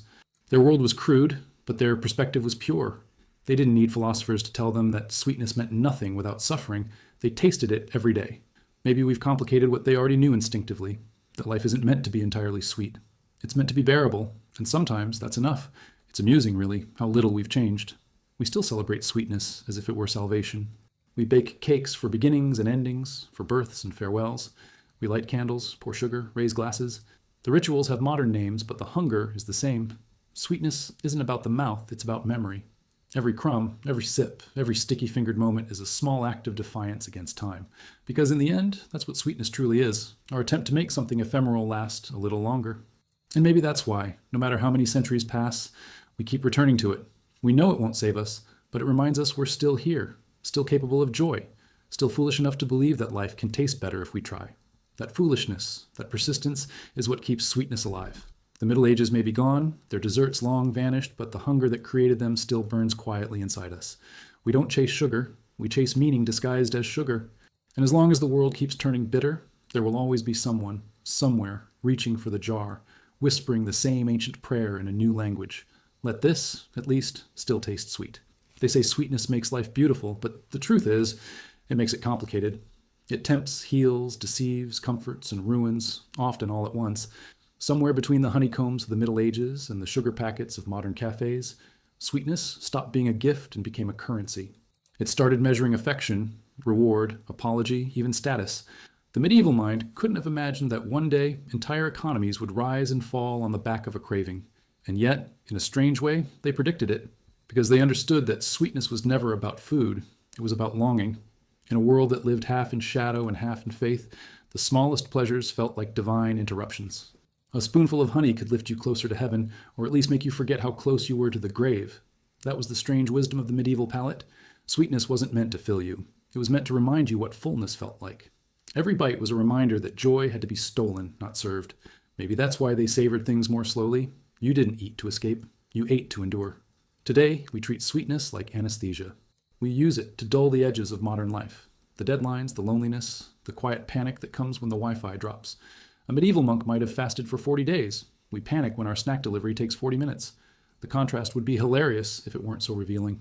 They feared starvation, we feared discomfort, and somehow both groups end up praying to the same God, one made of honey, the other made of convenience. But sweetness, in its purest form, never belonged to either. It belonged to the space between deprivation and gratitude. In medieval feasts, the final course was always sweet, not just to impress guests, but to symbolize mercy after struggle. You survived another winter, another war, another plague. The sweetness wasn't indulgence, it was closure. It said, "You've suffered enough. For tonight you may rest." That's what sugar used to mean. It wasn't a craving, it was a benediction. That sense of reverence didn't die, it simply mutated. Even now, our rituals revolve around sweetness. We cut wedding cakes to seal promises, hand out candy to children as a reward for courage, and give chocolate to apologize for our failures. Sweetness remains our universal language of reconciliation. It speaks when words fail, softens what truth cannot, and turns regret into gesture. You can destroy an entire relationship, but if you bring a box of pastries, there's still a chance. That's not culinary skill, it's psychological warfare with frosting. And yet, the same sweetness that bridges people can also expose them. Look closely at what someone craves, and you'll learn what they lack. The child who hoards candy is just rehearsing for adulthood when hoarding becomes emotional instead of edible. The noble who once flaunted sugared almonds to show status isn't so different from the influencer, today flaunting desserts online. The medium changed, not the motive. Deep down, both are saying, "Look at me, I can afford sweetness." But every time humanity tries to own sweetness, it slips through its fingers. The sugar spoils, the honey crystallizes, the pleasure fades. Nature built sweetness to be temporary, and we've spent centuries trying to outsmart her. We invented refrigeration, preservatives, artificial flavor. We made sweetness immortal, and in doing so, we made it meaningless. The medieval cook would laugh at us. So much technology, yet so little satisfaction. He might say, "If your sweet never rots, it was never alive." And he'd be right. There's something profoundly human in that decay. Every old cookbook, every crumb of a feast long gone tells the same story. Sweetness wasn't meant to last. It was meant to be noticed, mourned, and missed. That fleetingness was the flavor. The monks who baked honey loaves knew that by morning the bread would harden. That was the point. It taught gratitude. It taught presence. They didn't need meditation apps. They had mold. Even the idea of sharing sweetness carried meaning. In medieval villages, when someone died, neighbors brought sweet bread to the family, not as a distraction, but as a reminder. They believed that even in grief, life could still offer moments of tenderness. That ritual survives in us more than we admit. When someone's heart breaks, we don't send advice, we send dessert. We've always understood, at least subconsciously, that the taste of something gentle can make reality bearable again. And perhaps that's why sweetness keeps surviving every empire, every invention, every diet that tries to erase it. It's not just food, it's philosophy. It teaches that beauty is fragile, that pleasure and pain aren't enemies, that joy must be rebuilt daily like bread. You can't mass produce that lesson, though we've tried. You can only live it, one bite at a time. There's a strange humor in realizing how much we owe to something so small. Bees, for instance, have shaped more of human culture than most kings. Without them, no honey, no mead, no medieval desserts, no symbolism of sweetness at all. Yet we spend more money on artificial honey than protecting real bees. Humanity, in its infinite wisdom, would rather recreate nature than respect it. It's as if we keep trying to program the feeling of awe into a vending machine. But even that irony has a sweetness of its own, because the story of sugar, of honey, of sweetness itself, isn't just the story of indulgence, it's the story of longing disguised as taste. It's how we try to make life gentler when it refuses to be. The medieval peasants had no illusions about that. They didn't eat sweets to be happy, they ate them to remember that happiness was possible. And maybe, in that simple truth, they were wiser than us all. So when you taste something sweet today, maybe take a second to listen. Underneath the sugar and comfort and nostalgia, there's an echo that's older than memory. The hum of bees, the laughter of feasts, the hands of someone centuries ago stirring honey into bread, not knowing it would become history. Sweetness was never about the flavor. It was about survival. And that's what it still is. Because as long as we keep searching for sweetness, no matter how bitter the world becomes, it means one thing above all else. We haven't given up on joy. They say sweetness is innocent, but that's the greatest lie ever told. Sweetness has never been innocent. It's seductive, manipulative, and patient. It waits for you to lower your guard, then convinces you that pleasure has no consequence. The medieval world learned that the hard way, even if they didn't have the vocabulary for it. To them, sweetness wasn't just food, it was temptation in edible form. The monks warned against gluttony, the nobles ignored them, the peasants dreamed of it anyway. In a time when pleasure could damn your soul, a spoonful of honey was both prayer and sin. Every bite carried a secret conversation between morality and desire. People said sugar was pure because it was white, as if color could absolve anything. The irony is that the whitest things in history are often the ones with the darkest origins. They didn't know where it came from. They didn't care. The sweetness justified the ignorance. And isn't that still true? We crave pleasure first, ethics later. If sugar came with an instruction label listing its human cost, we'd just eat around the sticker. That's human nature. Always hungry, always pretending it's virtue. But for all its contradictions, sweetness was also storytelling. The medieval world used it to craft illusions. A noblewoman's banquet might feature marzipan shaped into doves, castles, or even saints. Holy figures sculpted from sin itself. Guests would marvel at the art before devouring it whole. You have to admire the honesty of that ritual. Beauty is meant to be destroyed. The cooks knew that. The guests knew that. Everyone understood that something only becomes truly precious once it starts disappearing. We still live by that rule. We just disguise it with better lighting and smaller portions. It's strange how sweetness always reveals what a culture fears most. In the medieval world, it was scarcity. Every dessert was a defiance against famine. In ours, it's emptiness. Every dessert is an attempt to fill something that isn't hunger. Back then, people thanked God when sugar touched their tongues. Now we curse ourselves after eating too much of it. We've turned gratitude into guilt. Somewhere between the monastery and the supermarket, pleasure stopped feeling holy and started feeling dangerous. Maybe we should have listened to those monks after all. Still, even at its most excessive, sweetness had purpose. It brought people together. A feast wasn't just about eating, it was about belonging. When the table filled with sugared fruits, even enemies shared glances of silent agreement. You could hate your neighbor, but not while honey was dripping down your fingers. Sweetness suspended reality, if only for a moment. It's what made humans bearable to one another. The modern world, with its individual desserts and personalized diets, has forgotten that. We eat alone now, scrolling through pictures of other people eating together. That's progress, apparently. The absurd thing is that sweetness doesn't need much to work its magic. The peasants of the Middle Ages understood that better than anyone. They'd boil apples until the air smelled like memory, add a few drops of honey, and call it celebration. The joy came not from the taste, but from the transformation, watching something ordinary become extraordinary. Today, we chase the opposite. We take the extraordinary and make it ordinary. We mass-produce sweetness until it loses its story. There's no wonder left in perfection, only convenience. But nature never meant sweetness to be perfect. It meant it to be fleeting, seasonal, unpredictable. Honey hardens, fruit spoils. Even the bees die when they defend their treasure. Sweetness was supposed to remind us that everything we love will eventually vanish. That was its lesson, hidden beneath all that pleasure. The medieval mind understood that tragedy. Ours avoids it. We refrigerate, preserve, and vacuum seal everything we fear to lose. We don't taste decay anymore. Maybe that's why life feels less alive. The irony is that for all our talk about progress, we're still chasing the same taste the peasants once dreamed of, the kind that feels alive, earned, risky. You can see it in the rise of authentic food trends, in the obsession with handmade sweets, in our nostalgic hunger for imperfection. We don't want things to last forever. We just want them to mean something while they do. Sweetness is our way of reminding ourselves that beauty without fragility is just decoration. There's a strange comfort in that realization. Sweetness doesn't lie, it just tells the truth gently. It reminds you that pleasure fades, that joy costs something, that even comfort has a shadow. The people who lived through famine knew that truth by heart. Their desserts weren't about escape, they were about endurance. To taste something sweet after months of hunger wasn't indulgence, it was resurrection. That's what modern sugar can never give us, the taste of salvation. And perhaps that's why sweetness endures through centuries of change. Because it speaks to the oldest part of us, the part that still believes life can be softened. Every era, no matter how rational or cynical, keeps sugar in its prayers.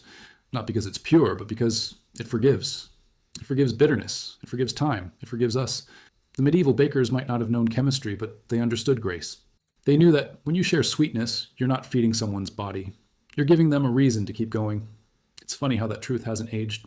We still light candles on cakes to mark survival, still bake pies for comfort, still pass sweets across tables when words fail. In every culture, across every century, sweetness is the same confession. I know the world is hard. Here, take this anyway. Well, maybe that's why we'll never give it up, no matter how many substitutes or diets or warnings we invent. Because deep down, sweetness isn't about sugar. It's about mercy. And mercy, like honey, doesn't need to last forever to be real. It just needs to arrive when the world tastes bitter. And when it does, for a fleeting second, everything feels almost human again. They say sweetness heals everything, but that's only half the truth. The other half is that it hides everything too. That's the strange duality that has followed sugar since its first appearance. Comfort and concealment, grace and guilt. In the medieval world, sweetness didn't just fill stomachs, it filled silences. It smoothed over fear, disguised decay, and turned scarcity into celebration. People learned early that a spoonful of honey could quiet both hunger and conscience. Centuries later, we're still doing the same thing, just with better marketing and worse self-awareness. The funny part is that the more sweetness people had, the more they began to romanticize bitterness. The monks who once hoarded honey for their brews eventually started fasting from it, calling restraint a higher virtue. Nobles who could afford sugar every day began praising the purity of plain bread. It's almost as if humans need struggle to make pleasure meaningful. We can't stand abundance for long without inventing rules to ruin it. We don't just want to enjoy life, we want to feel like we've earned the right to. Even the act of resisting sweetness became its own form of indulgence, and yet, in a way, that contradiction kept sweetness alive. Because when something becomes too common, people stop tasting it. But the medieval world, despite its excesses, never fully took sweetness for granted. Maybe because it still required work.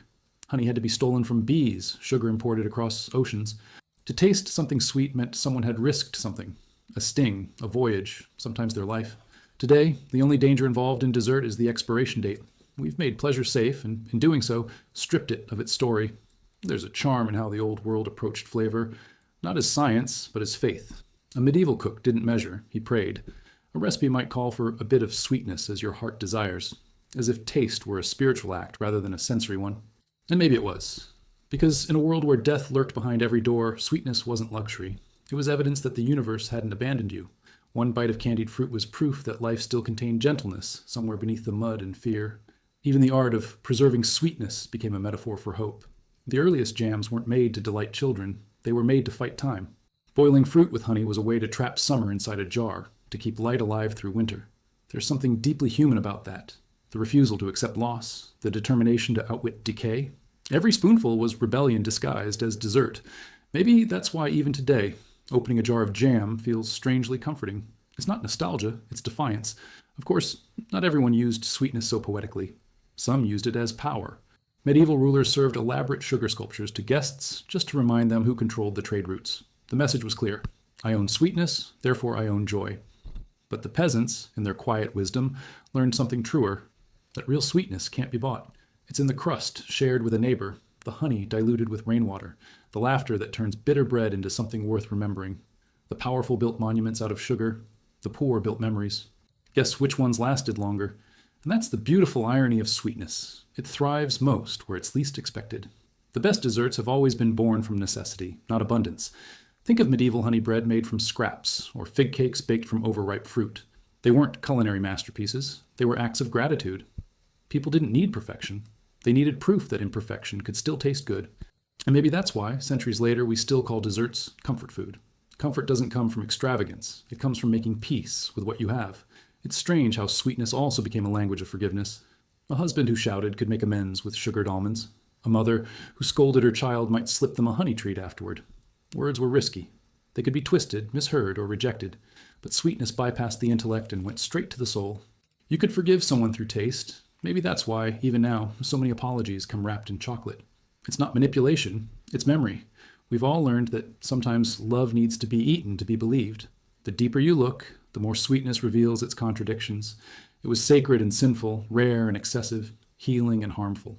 It blurred every boundary humanity tried to draw, and maybe that's why it fascinates us so much. It mirrors us. We, too, are creatures who crave goodness but can't resist corruption. Sweetness forgives us for that. It says, you don't have to be pure, just try to be kind. That's what makes it timeless. Not the taste, but the tenderness it teaches. And somewhere in that long history between honeyed prayers and sugared lies, sweetness stopped being about the mouth and became about meaning. Every age redefines it. The Middle Ages called it grace, the Renaissance called it beauty, the modern world calls it comfort. But beneath all those names lies the same truth. Sweetness is how we tell ourselves that life is still worth the effort. It's how we keep believing that gentleness can survive cruelty. Maybe that's why, no matter how bitter the world gets, people still reach for sweetness. Not to escape, but to remind themselves what goodness feels like. Because for all its complications, sweetness remains the simplest form of hope. The belief that even after the fire, even after the famine, even after everything turns to ash, something soft and golden can still rise from the ruins and taste like mercy. And maybe that's what keeps us human, the faith that no matter how much the world burns, someone, somewhere, will still be stirring honey into tea. They say sweetness is eternal, but what they forget is that eternity has a strange sense of humor. It doesn't come as a flood. It lingers like the taste of something you thought was gone. By the time the Middle Ages gave way to modernity, sweetness had already become a mirror of the human soul. It reflected not just our desires, but our fears, our hunger for beauty, our terror of loss, our obsession with control. Every drop of honey, every grain of sugar carried with it a quiet confession. We were no longer eating to live. We were eating to remember what living felt like. The irony is that for all its power, sweetness has always been fragile. The medieval cook who stirred honey into boiling wine wasn't just making a drink, he was trying to keep joy alive before it evaporated. That was the secret of the age. They knew pleasure couldn't last, so they learned to savor its impermanence. They didn't freeze, preserve, or replicate it. They surrendered to it. In a world where death sat at every table, even dessert became a spiritual act. Today we hoard comfort like its currency. Back then they let it melt in their mouths and vanish, grateful for the moment. Maybe that's the wiser way to live. Sweetness was also a storyteller. It marked time in a world without clocks. Honey in spring, berries in summer, apples in autumn, dried fruit in winter, each season carried its own flavor of hope. You could tell the month not by calendars, but by taste. Imagine a child waiting all year to taste the first figs of the harvest. That single bite meant survival, sunlight, the return of life. We've replaced that anticipation with immediacy, everything available, everything constant, and in doing so, we lost the joy of waiting. The Middle Ages might have been brutal, but they understood suspense better than Netflix ever will. And sweetness had another strange role. It taught people how to share. In an age of scarcity, generosity meant something. A single honey cake passed hand to hand could mend rivalries, seal friendships, or start romances. Sweetness wasn't private. It was communal. You didn't eat dessert alone. You witnessed it together. To offer someone sugar was to say, I trust you with my joy. Now we guard our pleasures like secrets. We sit in cars and eat chocolate bars alone, pretending it's self-care when it's really isolation wrapped in foil. Maybe that's why the medieval feast still fascinates us. It wasn't about food. It was about belonging. Even the dangers of sweetness fascinated them. They knew it could rot teeth, sicken the stomach, lure temptation, but they loved it anyway. They believed temptation itself was proof of the soul's vitality. A saint who resisted sweetness was admired, but one who fell to it was human. And humanity, in their eyes, wasn't weakness. It was a calling. The monks who brewed honey mead preached about moderation, yet their laughter echoed louder after the second cup. You can't condemn joy when you live in a world built on hardship. Perhaps that's why their sins feel more honest than our virtues. There's a certain comedy in how history repeats itself. We've invented artificial sweeteners, low-sugar diets, detox teas, modern penances for ancient pleasures. We chew guilt-free candies while scrolling through lives sweeter than ours and wonder why nothing satisfies. The Middle Ages would have found that hilarious. They sinned with intention. We sin by accident. They tasted indulgence and called it life. We taste life and call it indulgence. Somewhere between their hunger and our abundance, we forgot that sweetness was never supposed to be clean. It was supposed to be messy, fleeting, earned. And yet, amid all the contradictions, sweetness remained the one universal promise. That joy was possible, even briefly. A knight returning from war could taste it in spiced wine. A mother could find it in a stolen spoonful meant for her child. Even the sick and dying were fed candied fruit to ease their passing, as if to say, go sweetly. It was mercy disguised as flavor. Perhaps that's what sweetness has always been, an apology from life itself, a reminder that the pain of being alive is occasionally interrupted by grace. The fascinating part is how sweetness teaches us about truth. It never lies outright, it just exaggerates. It tells you that life is better than it is, for just long enough to make it bearable. Every spoonful carries that same illusion, that maybe things aren't as bad as they seem. And sometimes that illusion is exactly what we need. After all, civilizations don't survive on truth alone, they survive on hope disguised as taste. That's why even in times of plague and famine, people still baked honey cakes. You can't fight despair with logic, you fight it with dessert. Sweetness was also theater. Every medieval banquet was a performance of excess, a ritual of temporary immortality. Candied swans, sugar castles, edible sculptures. It wasn't about eating, it was about pretending that death could be postponed through beauty. The guests knew the illusion would crumble, just like the sugar towers did by morning, but that was the point. They laughed as it collapsed, as if mocking fate itself. Today, our illusions are digital, not edible, but they serve the same purpose, to distract us from the slow melting of time. At least, their illusions smelled better. And maybe that's the heart of it all. Sweetness as rebellion. In a cruel world, every pleasure was an act of defiance. To sweeten your food was to declare that bitterness would not win. That instinct hasn't left us. Every time we bake during heartbreak, every time we sweeten our coffee after bad news, we're doing the same thing medieval peasants did in their smoky kitchens, turning grief into sugar. It's absurd, beautiful, and profoundly human. We can't control life, but we can flavor it. That's why sweetness endures when everything else changes. It's the oldest form of faith, the belief that even in the darkest times, something tender still exists. The medieval world didn't need to intellectualize that, they lived it. They tasted sweetness as both miracle and memory. We, too, keep reaching for it and trying to remember what they already knew, that life is short, often bitter, but still capable of moments so gentle they make survival feel worthwhile. And maybe that's why we'll always crave sweetness, not for the taste, but for the truth hiding inside it, That even when the world is cruel, there's still a reason to open your mouth and say, thank you. They say every generation thinks it discovered sweetness, but the truth is, it only rediscovers its own hunger. By the time sugar became a global addiction, the world had already forgotten its origin story, the one written not in recipes, but in survival. Medieval sweetness wasn't about pleasure, it was about resilience. It wasn't the promise of comfort, but the reminder that comfort had to be fought for. People didn't eat to feel good, they ate to prove they still could. There's something almost sacred in that. The idea that every taste of sweetness was borrowed from fate, not gifted by it. Even the poorest peasants understood that sweetness wasn't something you owned, it was something you chased. They didn't have sugar, so they learned to extract sweetness from whatever nature allowed. Roasted carrots, fermented apples, burnt honey mixed with bread. Those flavors were rough, uneven, sometimes bitter at the edges, but that imperfection made them real. Maybe that's what we've lost. Our desserts are flawless now, uniform and sterile, but they no longer tell stories.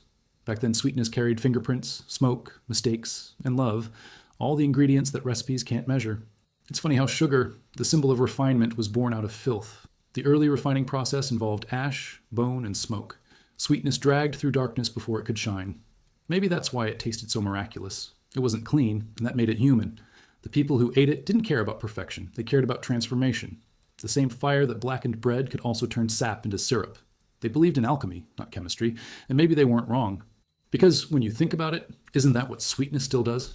It turns something ordinary, a seed, a fruit, a moment, into something that feels impossible. That's the thing about sweetness. It always hides a story of suffering underneath. Bees sting before they give honey. Sugarcane cuts flesh sharper than any knife. Even the act of boiling fruit for hours in smoky kitchens came with burns and blisters. But somehow, people never cursed the pain. They turned it into ritual. They learned to measure sweetness, not by its taste, but by the scars it left behind. You can almost hear their laughter, the kind that comes from exhaustion rather than ease. A laughter that says, if this hurts, it must be worth it. There's a strange wisdom in that philosophy. Modern life teaches us to avoid discomfort, to chase pleasure in its easiest form. The medieval world did the opposite. They knew that sweetness meant nothing without contrast. A bite of honey after days of hunger wasn't just delicious, and it was revelation. They lived in a reality where joy couldn't exist without struggle, and somehow that made joy taste better. Maybe that's why nothing ever quite satisfies us now. We've removed the struggle, but kept the craving. We want sweetness without sacrifice, comfort without the cost. But every so often, sweetness still humbles us. It reminds us that time, not technology, is the real ingredient. Honey left to ferment, dough left to rise, fruit left to dry under the sun, all of it requires patience. The Middle Ages were built on that kind of patience. People didn't rush pleasure, they waited for it. Today, we microwave it. We want sweetness on demand, and in doing so, we've made it hollow. The slow sweetness, the one that ripens, that demands care, teaches something deeper. It teaches that beauty isn't meant to be instant, it's meant to be earned. And maybe that's why sweetness became such a powerful metaphor. It wasn't just flavor, it was a way of thinking about life itself. Even the church, for all its warnings about indulgence, used sweetness to describe divine grace. Monks wrote that God's mercy was sweeter than honey on the tongue. They didn't mean it as poetry, they meant it as proof. To taste sweetness was to feel, if only for a second, that heaven might be possible. Maybe that's why they guarded it so fiercely. It wasn't just sugar they were protecting, it was the closest thing they had to hope. That's what sweetness does. It sneaks into the ordinary and makes it sacred. Think of the mother in a stone cottage, stirring honey into porridge for her child while frost crept up the walls. She wasn't cooking, she was performing a kind of prayer. Or the farmer who saved a jar of fruit jam for winter, opening it months later as the snow howled outside. That wasn't dessert, that was memory, preserved in sugar and glass. Sweetness has always been time travel for the soul, a way to taste something that shouldn't exist anymore. Of course, sweetness also corrupted, as all beautiful things do. The same substance that symbolized comfort soon became currency. Kings waged wars for it, merchants lied for it, whole nations were enslaved by it. Humanity learned the hard way that too much sweetness turns bitter. But even then, people couldn't stop chasing it, because no matter how dangerous it became, sugar still carried that whisper of magic, that promise that life could be more than survival. And maybe that's why sweetness never dies out, even when it kills us a little in return. It's almost poetic that something so small, so delicate, could hold so much power over us. Sweetness doesn't shout, it seduces, it doesn't conquer, it convinces, it doesn't destroy, it tempts you to destroy yourself. And maybe that's why it's so irresistible. Because every time we taste it, we're reminded of our own contradiction, that we crave what hurts us, that we ruin what we love, that we can't tell the difference between desire and devotion. Sweetness, in that sense, is the most honest reflection of humanity we've ever created. And in the end, that might be its greatest gift. Not the flavor, but the reminder. That life, for all its bitterness, still has the capacity to surprise us with something tender. The medieval world didn't need therapy or self-help books to understand that truth. They lived it every day, between famine and feast, between ashes and honey. Sweetness was never their escape. It was their evidence, proof that even in the darkest age, light could still dissolve in your mouth and make you believe, if only for a moment, that everything, absolutely everything, was going to be all right. They say sweetness is simple, but that's only because we've forgotten what it costs to create it. In truth, sweetness has always been the most complicated emotion disguised as a flavor. It's a paradox you can taste, something that brings comfort while reminding you how fragile comfort really is. The medieval world understood that better than we do. They didn't take sweetness for granted. They feared it, worshipped it, even blamed it for their own weakness. To them, sugar wasn't just an ingredient. It was a confession, proof that humans will always chase pleasure, no matter how much it hurts them later. It's strange to think that what we now sprinkle on pancakes once symbolized divine privilege. Back then, only kings and priests tasted sweetness regularly. For everyone else, it was a rumor, a legend that lived inside honey jars and traveling merchants' stories. You might live your whole life without ever tasting sugar and yet still dream about it. That's what made it powerful. Sweetness was an idea as much as a sensation, a promise that the world could be kind, even when it rarely was. We've turned that promise into convenience, but they treated it like faith. Maybe that's why it lasted longer for them than it does for us. When sugar finally began to flow into Europe, it arrived like a secret too big to hide. People didn't just cook with it. They experimented, like alchemists trying to turn survival into luxury. They coated meat in sugar, boiled fruit until it glowed, turned medicine into dessert, and dessert into medicine. Some doctors even prescribed sugar as a cure for melancholy. Imagine that. Sadness treated with spoonfuls of syrup. Then again, maybe they were on to something. Anyone who's ever eaten ice cream after heartbreak knows that sweetness doesn't fix pain. It just gives it better lighting. But, as with all miracles, sweetness came with a shadow. For every noble banquet filled with candied almonds, there were ships crossing oceans with human cargo to feed the growing hunger for sugar. It's one of history's cruelest ironies, that something meant to comfort became an engine of suffering. The medieval mind might have seen it as divine justice. Every pleasure carries its penance. Yet the people eating it rarely thought about the hands that bled to harvest it. They closed their eyes, savored the flavor, and called it civilization. We call that selective memory now. They called it dinner. Still, for all its darkness, sweetness continued to inspire awe. It reshaped art, language, even love itself. People began to describe emotions through taste. A kind word was sweet, a lover's touch, sweeter than honey. Affection turned into appetite, and appetite into metaphor. You can almost hear a medieval poet whispering to his muse, comparing her lips to candied figs. Not because he'd ever had one, but because he'd imagined it must taste like heaven. Sweetness became a way to talk about longing without saying the word. It was desire, domesticated. And yet, the more sweetness became available, the less it meant. Once sugar stopped being a miracle, it became a mirror, reflecting not gratitude, but greed. The wealthy began building entire meals around it, and the poor started finding ways to imitate it. They mixed honey with ashes, boiled herbs in wine, burned roots until they caramelized. It wasn't perfect, but it was something. That's the human condition in a nutshell. When faced with deprivation, we reinvent joy from scraps. We'll always find a way to make life a little less bitter, even if it kills us. That's what makes sweetness so paradoxical. It's both the symbol of abundance and the child of scarcity. It only matters when it's rare, yet we crave it endlessly once we have it. It's the same with love, money, attention, anything that gives pleasure. We chase until we catch it, and then we wonder why it no longer tastes the same. The medieval world understood this cycle instinctively. That's why they surrounded sweetness with ritual. Honey wasn't eaten casually. It was blessed, shared, and used sparingly. The act of tasting was sacred. Today, we gulp sweetness down between meetings, barely noticing it's there. Progress is funny like that. It gives us everything except appreciation. Sometimes I think about the monks who used to spend weeks preparing candied fruits for feast days. They'd work in silence, boiling syrup over open flames, carefully watching for the exact moment before sugar burned. 1 second too long, and all that labor turned to ruin. Maybe that's why sweetness teaches patience. It punishes haste. The same principle applies to life, really. Rush the process, and you lose the magic. The monks might not have realized it, but they were philosophers in aprons. Even nature understood that balance. Bees, the original sugar makers, die after they sting, as if to remind the world that sweetness always exacts a price. That lesson echoed through medieval villages where honey was both medicine and warning. It healed wounds, but only if you respected it. Too much, and it fermented. Too little, and it spoiled. Maybe that's why people learn to treat sweetness like love, something you nurture carefully, knowing it can turn bitter at any moment. What's fascinating is how sweetness outlasted everything that tried to define it. religion, empire, industry, even time. You can still taste echoes of the medieval kitchen in modern desserts. The spiced cakes, the honey-glazed breads, the fruit preserved in jars like captured sunlight. Every bite carries 1,000 years of yearning, mistakes, and hope. It's proof that sweetness isn't invention. It's inheritance. We've been passing it forward like a secret too precious to forget. And perhaps that's why sweetness continues to move us, even now. Beneath all the science and commerce, it still speaks the same ancient language, the language of comfort, mercy, and the desperate wish to make something painful taste better. That's what the medieval world left us. Not recipes, but reminders. That beauty can be born from labor, that joy can exist beside sorrow, that sweetness matters most when it comes after bitterness. It's the same story told through every spoonful, every crumb, every laugh shared across a table. And maybe that's why, even after centuries of refinement, the truest sweetness still tastes a little wild, like something that remembers the struggle it came from and forgives us anyway. They say sweetness makes the world softer, but it also exposes what the world tries to hide.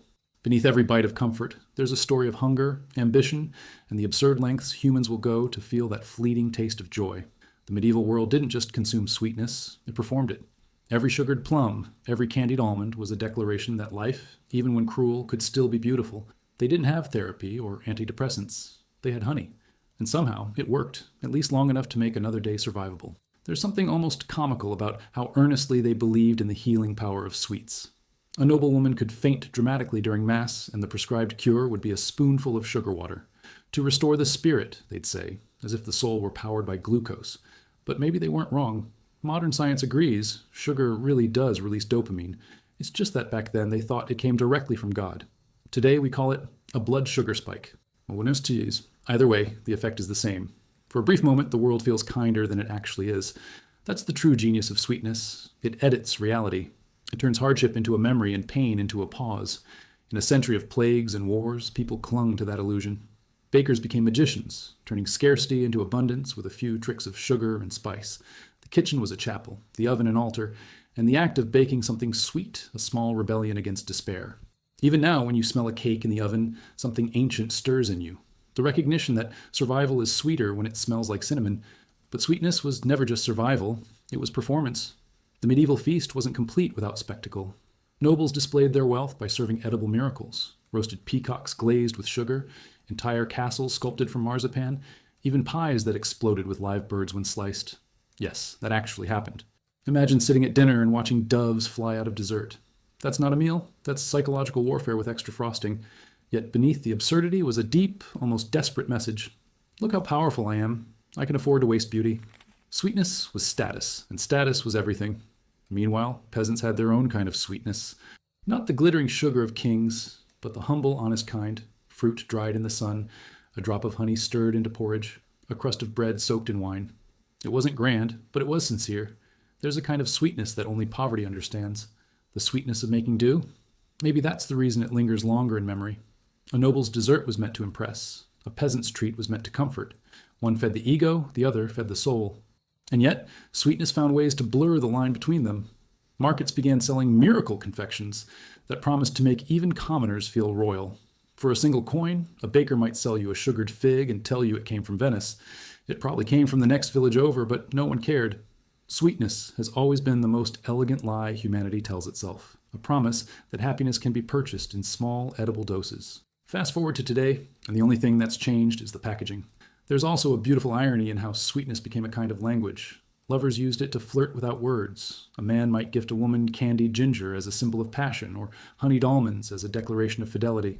The bolder ones sent sugar sculptures shaped like hearts or initials, because nothing says romance like handing someone a perishable art piece that will melt before they can say thank you. But beneath the playfulness was something sincere. To give sweetness was to give tenderness, a piece of your labor turned into something edible. It's still how we express love even now. Flowers wilt, but chocolate endures.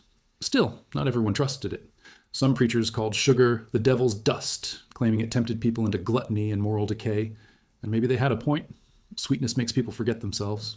You start with one bite, and before you know it, you're confessing secrets to a slice of pie. It loosens the tongue and the conscience alike. Even monks, sworn to poverty, secretly kept honey stashes in their cells. They claimed it was for medicinal use. Maybe it was. Maybe holiness just tastes better with a little sweetness on the tongue. Yet for all its moral controversy, sweetness united people in a way few things could.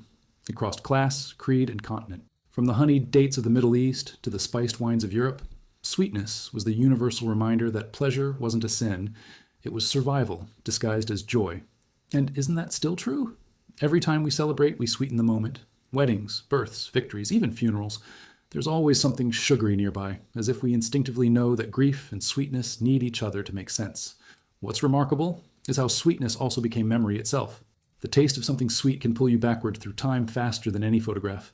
One spoonful and suddenly you're 10 years old again, sitting in a kitchen you thought you'd forgotten. The medieval world didn't have nostalgia as a concept, but they practiced it anyway. Every preserved fruit, every syruped fig, every jar of honey was a memory trapped in sugar. They weren't just saving food, they were saving moments. Maybe that's why sweetness still feels emotional. It's the flavor of something we can't bear to lose. And beneath all that history, beneath the rituals, excess, and contradictions, sweetness remains the most human of instincts. It's the taste we chase when we want to believe that life can still surprise us. The medieval baker, the modern barista, the child licking honey off their fingers, they're all doing the same thing, proving that hope can be tasted. It's humbling, really. All our empires, inventions, and revolutions, and still, what brings us comfort is the same thing that comforted a starving peasant 1,000 years ago, a bit of sweetness, to remind us that bitterness doesn't last forever. And maybe that's the secret lesson hidden inside every bite. Sweetness doesn't deny the world's cruelty. It redeems it, if only for a moment. It doesn't erase pain, it reframes it. It says, yes, everything ends, but while it lasts, it can still be beautiful. The medieval world didn't have that written in philosophy books. They had it written in honey and bread. And we, centuries later, still follow their recipe without realizing it. Because deep down, we're all trying to do the same thing, to turn suffering into flavor, fleeting into eternal, and hunger into something that feels, just for a second, like grace. They say sweetness is harmless, but that's only because they've never looked closely at what it does to people. Sweetness is not innocent, it's strategic. It knows exactly how to charm you, how to make you forget the sharp edges of life for just long enough to crave another taste. In the Middle Ages, sweetness wasn't just a flavor, it was a force of nature. It ruled banquets, inspired prayers, and occasionally caused wars. People didn't simply want sweetness, they wanted the illusion it offered, that happiness could be captured, contained, and consumed. It's hard not to laugh at how seriously they took it. Monks debated whether enjoying honey broke the vow of humility. Nobles competed to see whose desserts could defy gravity, sugar towers taller than men, edible tapestries that melted if you stared too long. Even the peasants, who barely had enough to eat, would sneak a taste of honeycomb as if committing a holy crime. Everyone, from the devout to the desperate, wanted a bite of something that made existence feel less medieval. Maybe that's what sweetness really is, a distraction refined into an art form. But sweetness also told the truth, just not the one people wanted to hear. It revealed how deep the human longing for comfort ran, how easily people could be tamed with pleasure. A ruler could fail at policy and still keep his people content by hosting feasts dripping with sugar. That's the thing about sweetness. It doesn't solve problems. It sedates them. The medieval world didn't need propaganda. It had pudding. You can almost imagine a noble whispering to his cook, "Make it sweeter. They won't notice the taxes." It's both hilarious and terrifying how little has changed.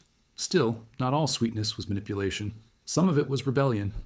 In villages where hunger ruled, women baked honey cakes in secret, feeding their families joy disguised as bread. These weren't extravagant desserts. They were quiet acts of defiance. In a world that offered them so little, sweetness became a kind of resistance, a way of saying, "You cannot take everything from us." That spirit survived long after the sugar towers collapsed. Every cookie baked in hardship, every sweet shared in sorrow carries that same defiant heartbeat. It's the taste of survival pretending to be dessert. What's fascinating is how sweetness became the universal language of peace. You could insult someone's family, trespass on their land, even owe them money, but offer sweet, and somehow forgiveness felt possible. The logic was absurd, but effective. Sweetness softened grudges faster than apologies ever could. A jar of honey could end a feud. A sugared fruit could seal a marriage. It's proof that sometimes the shortest distance between enemies is a shared dessert plate. Maybe diplomacy should have stayed that simple. Imagine world leaders solving crises over marzipan instead of microphones. The deeper irony, though, is that sweetness has always been tied to danger. Medieval physicians warned that too much sugar warmed the blood and invited lust. The church agreed, calling it a distraction from holiness. But for all their preaching, even the pious couldn't resist. Monks snuck candied nuts between prayers, claiming they helped with focus. Perhaps they were right. Sweetness has always been good at keeping people faithful to pleasure, if not to God. There's something amusingly human about that. We condemn what we can't control and indulge in it anyway. Over time, sweetness became less about survival and more about storytelling. Each culture reshaped it according to its fears and fantasies. In Northern Europe, sweetness meant warmth against endless winters. In the Mediterranean, it meant abundance, proof that the sun still favored them. Even within a single village, sweetness could divide worlds. The rich ate sugar to forget death. The poor used it to remember life. It was the same substance, but the meaning depended entirely on what you lacked. That might be the most honest definition of sweetness ever written. It's what we reach for when something inside us feels empty. And yet, for all its contradictions, sweetness always brought people back to gratitude. The medieval feast wasn't just about excess, it was about survival made visible. Every dish said, "We're still here." The honey on the bread, the sugar in the wine, it all symbolized endurance, the quiet miracle of making it through another brutal year. Sweetness wasn't indulgence, it was thanksgiving. Maybe that's what modern life has lost. We still eat the sugar, but we've forgotten to marvel at it. Our ancestors tasted sweetness and saw proof of grace. We taste it and check the calories. Progress has a strange sense of humor. But perhaps the most enduring lesson from those centuries is that sweetness, like love, requires vulnerability. You can't taste it if you're afraid to let it melt. That's what made medieval sweetness so powerful. It wasn't sterile or predictable. It burned, it spoiled, it risked everything to exist. Even the process of refining sugar was dangerous, boiling, scalding, unpredictable. Every batch was an experiment between beauty and disaster, and somehow that made it sacred. It reminded people that joy was supposed to be risky. Maybe that's the part we need to remember most. If it's too safe, it's probably not real sweetness. There's something poetic about how sweetness outlived its makers. The medieval world crumbled, its empires, its beliefs, its certainties, but its desserts survived. The recipes evolved, but the hunger behind them didn't. Every spoonful of jam, every piece of cake, every sip of tea sweetened by hand is a continuation of that same ancient promise, that life, however bitter, can still be kind for a moment. Sweetness doesn't erase suffering, it decorates it. And maybe that's enough. Maybe that's why it endures. Because in the end, sweetness has always been a form of faith, the belief that something soft can survive in a hard world. The medieval cook, the noble at his feast, the child stealing honey from the jar, they were all participating in the same fragile hope. They didn't know the science of it, but they understood the soul of it. Sweetness was proof that even in a time of plague and poverty, something good could still exist without reason. And perhaps that's what we're still chasing today. That one brief taste of something that makes us forget how cruel the world can be, long enough to believe it could be gentle again. They say sweetness is pleasure, but that's a lazy definition. Sweetness is memory pretending to be taste. It's the echo of something long gone disguised as delight. The medieval world understood that better than we do because they lived closer to hunger, closer to loss. When they ate something sweet, it wasn't just flavor, it was proof that joy still existed. Every spoonful carried the weight of survival. You didn't eat sweets to indulge. You ate them to remember that life could be gentle, if only for a moment. The funny thing is that their version of sweet wasn't even sweet by our standards.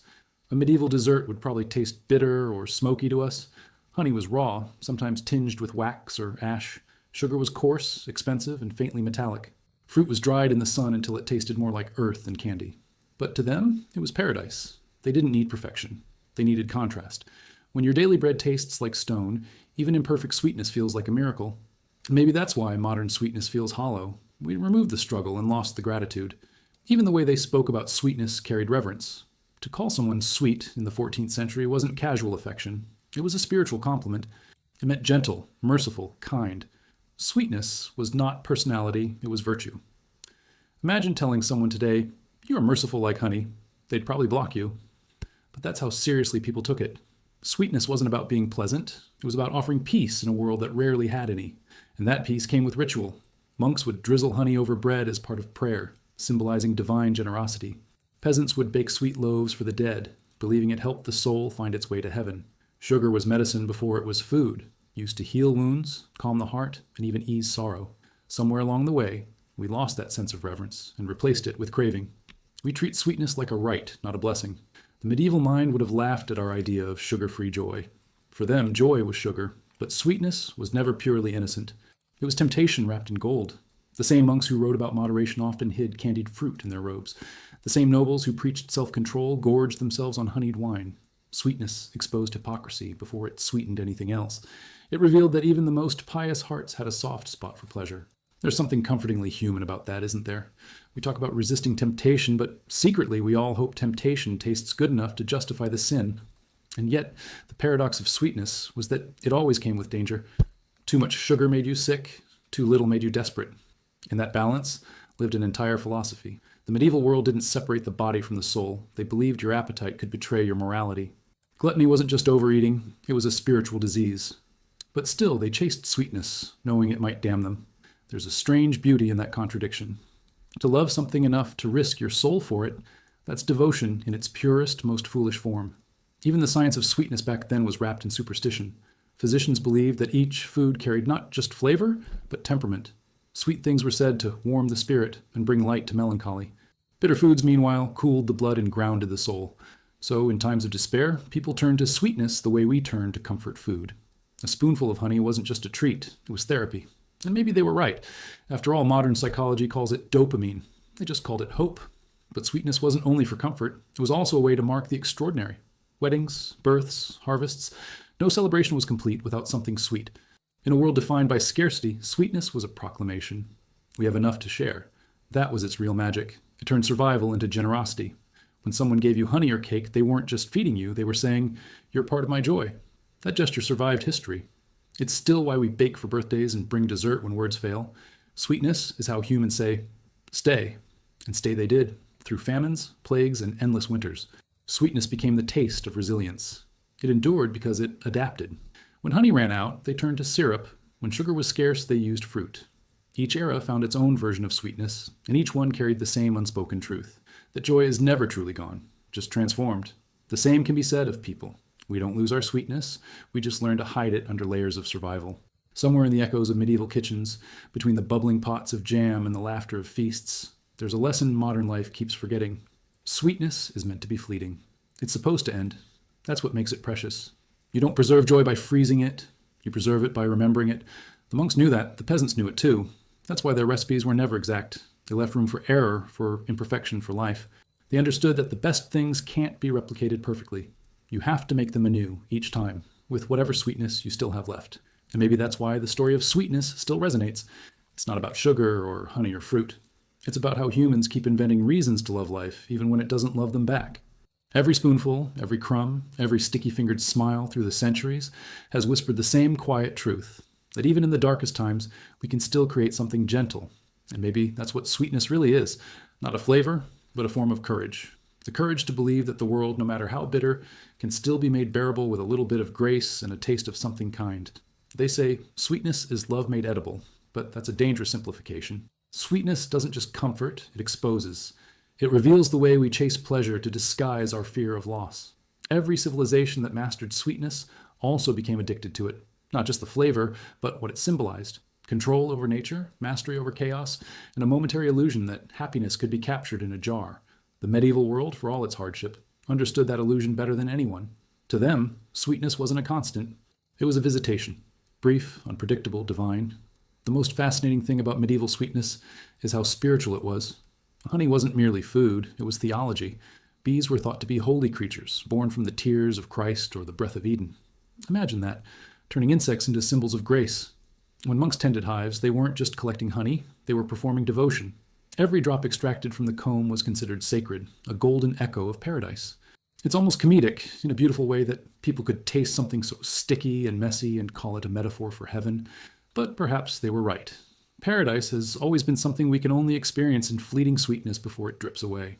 Even the process of making something sweet had an element of pilgrimage. Sugar, when it arrived from distant lands, traveled farther than most people ever would. To hold it was to hold proof that the world was larger than your fears.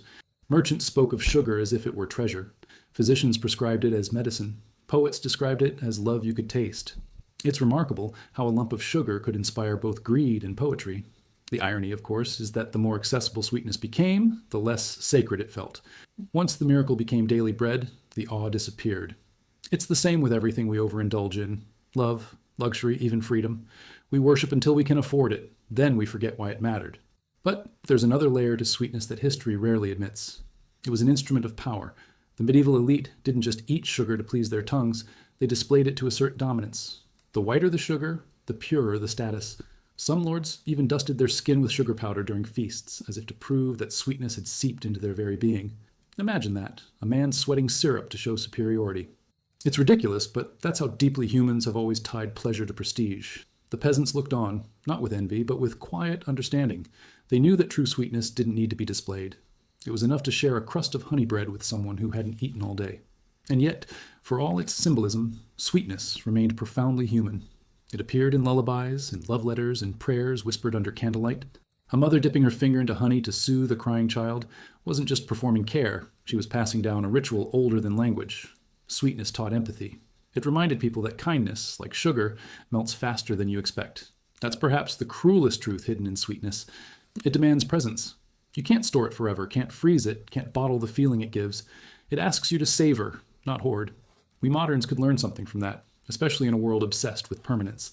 The comedy of human behavior is that we always try to outsmart impermanence. The medievals boiled fruit, we invented preservatives, and still, sweetness spoils when we neglect it. Maybe it's because sweetness was never meant to be conquered. It was meant to be fleeting, a mirror of love itself, fragile, perishable, glorious in its expiration. That's what made those ancient honey cakes and spiced wines so meaningful. They were edible reminders that everything beautiful comes with an expiration date. We spend our lives trying to make things last forever, when the lesson of sweetness is the opposite. Cherish it precisely because it won't. Even the language of sweetness shaped how people understood the world. To call something sweet was to acknowledge its rarity. Sweet words were precious, not casual. Sweet faces, sweet dreams, sweet mercy, all expressions of longing for something pure in a corrupt world. Today, we've emptied the word. Everything is sweet, even things that aren't. Maybe that's why nothing tastes the way it used to. The medieval mind would probably find our obsession with artificial sweeteners tragic, if not absurd. Imagine explaining to a monk that we invented a substance that mimics sweetness but contains no soul. They'd call it witchcraft, and honestly, they wouldn't be wrong. But what kept sweetness truly alive was how it blurred boundaries between sin and salvation. In monasteries, sugar was used to preserve fruit for the sick, but also to tempt the healthy. The same ingredient that symbolized divine grace could lead you straight into gluttony. It's poetic justice, really, every blessing carrying the seed of its downfall. Sweetness, like faith, demanded balance. You couldn't overindulge without consequence, yet you couldn't abstain without losing joy. The dance between excess and restraint is what gave it power. It made every bite a moral choice. You could almost hear God chuckling in the background, watching humans wrestle with dessert as if their souls depended on it. And perhaps they did, because to taste something truly sweet after months of bitterness was, in a sense, a form of salvation. It wasn't just a pleasure of the tongue, it was a reminder that pain wasn't permanent. When sweetness touched the tongue of someone who had known famine, it was resurrection. That's what the medieval poets meant when they said sweetness was proof of grace. It wasn't the sugar they were talking about, it was the miracle of feeling alive again. Centuries later, the recipes have changed, but the hunger hasn't. We still chase sweetness for the same reason they did, to convince ourselves that the world can still be kind. We disguise it under fancier names, comfort, self-care, reward, but the instinct is the same. Sweetness is the oldest kind of hope, the one you can taste. It reminds us that joy, no matter how brief, is still worth the effort. And maybe that's why sweetness has survived every empire, every famine, every attempt to suppress it. Because as long as there's bitterness in life, humans will keep finding ways to make it sweet again. And so the story continues, not in grand feasts or royal kitchens, but in small moments. A cup of tea with too much honey, a slice of cake shared on a rainy afternoon, a stolen chocolate after a long day. These are our modern rituals, quiet echoes of an ancient truth. Sweetness doesn't change the world. It reminds us that it can still feel worth living in. And that, in its own humble way, might be the closest thing to heaven we ever get to taste. They say sweetness is just a flavor, but that's like saying love is just a feeling. Sweetness has always been more than taste. It's a story, a disguise, a language. It's how humanity learned to whisper to itself that life could be forgiven, even after all the bitterness. The medieval world understood that instinctively. They didn't need psychology or science to explain it. They simply knew that when you sweetened something, you were performing a quiet kind of redemption. Every spoonful of honey, every candied fruit, every sugar-dusted loaf was a small rebellion against despair. And maybe that's what made it so powerful. It wasn't just consumed, it was believed in. The fascinating thing is how sweetness shaped identity. In medieval Europe, your relationship to sugar could define who you were. Nobles hoarded it like treasure. Merchants risked their lives to trade it. And peasants dreamed about it as if it were myth. To taste sweetness was to touch another world, a world of luxury, of freedom, of control. And yet, the irony is that the closer people came to mastering sweetness, the more it mastered them. It's the same story we live now. We invent comfort, then become dependent on it. The medieval nobles with their crystallized fruits aren't so different from us with our midnight snacks. We're all just chasing small doses of joy in a world that often forgets to be kind. But sweetness had another role. It was social glue. Banquets were political arenas disguised as dinner parties where alliances were sealed not by signatures, but by desserts. To refuse a sweet dish was to refuse connection. To accept it was to surrender pride. Even enemies lowered their guards when the table was set with sugar sculptures shaped like doves or crowns. It's almost comedic, really, that centuries of conflict could momentarily dissolve in pudding, but maybe that's what sweetness has always been best at. Not ending wars, but pausing them. It's hard to hate someone while sharing dessert. And then there was the artistry. Medieval confectioners weren't chefs, they were illusionists. They turned sugar into architecture, into spectacle. There were edible castles, candied dragons, even saints sculpted entirely from marzipan. Imagine walking into a feast and seeing a holy figure made of sugar staring back at you while you're trying to act pious. It's absurd, but also strangely profound. Sweetness allowed people to create beauty from impermanence, to mold something fragile, knowing it would soon melt, dissolve, and disappear. That's art in its purest form, temporary perfection. It's not meant to last, just to remind you that beauty exists. What's ironic is that while nobles played with sugar, peasants found sweetness in survival. They caramelized onions, roasted apples, brewed honeyed ales. Their sweetness was accidental, born from necessity and fire. But that's what made it authentic. They didn't need sculptures, they needed warmth. Their sweetness wasn't performance, it was preservation. There's something deeply moving about that contrast. The rich chasing fantasy, the poor creating comfort. And maybe that's the real difference between indulgence and gratitude. One consumes to forget, the other to remember. The church has always had mixed feelings about it. On one hand, sugar was a symbol of divine creation, pure and white, capable of healing. On the other hand, it was temptation incarnate. Too much sweetness, they said, softened the soul, weakened discipline, and distracted the faithful. But really, who could resist it? Even monks who took vows of abstinence found creative loopholes. It's not indulgence, they'd argue, if it's medicinal. So honeyed tonics appeared in monasteries, prescribed for everything from melancholy to sin. There's something almost endearing about the hypocrisy. Humans have always been excellent at justifying pleasure. We don't resist temptation, we just rename it. Yet, beneath all the rituals and hypocrisy, sweetness taught something essential about humanity's relationship with hope. In an age defined by darkness, war, famine, plague, sweetness became the proof that life could still surprise you. It wasn't just luxury, it was survival psychology. To taste something sweet after months of hunger wasn't indulgence, it was resurrection. Maybe that's why people prayed before dessert. Sweetness wasn't separate from faith, it was faith. It told you that even in the worst times, something gentle still existed. Over the centuries, that meaning faded, but the instinct didn't. We still turn to sweetness in moments of joy and grief alike. Weddings, birthdays, funerals. There's always something sweet on the table. Not because sugar fixes anything, but because it softens reality. Sweetness doesn't deny pain, it helps us survive it. It's the human condition, distilled into flavor. Bitter first, then sweet. Because that's the only order that makes sense. What's even more fascinating is how sweetness became memory's accomplice. A smell, a taste. It can resurrect decades in a heartbeat. The mind forgets faces, but never flavor. Somewhere deep inside us, sweetness and nostalgia are wired together. Maybe that's why people chase childhood desserts even when they outgrow everything else. We're not craving sugar, we're craving safety. The medieval feast might have ended centuries ago, but its echo lives on in every kitchen, every cup of tea, every bite that makes you sigh without knowing why. And there's humor in it too.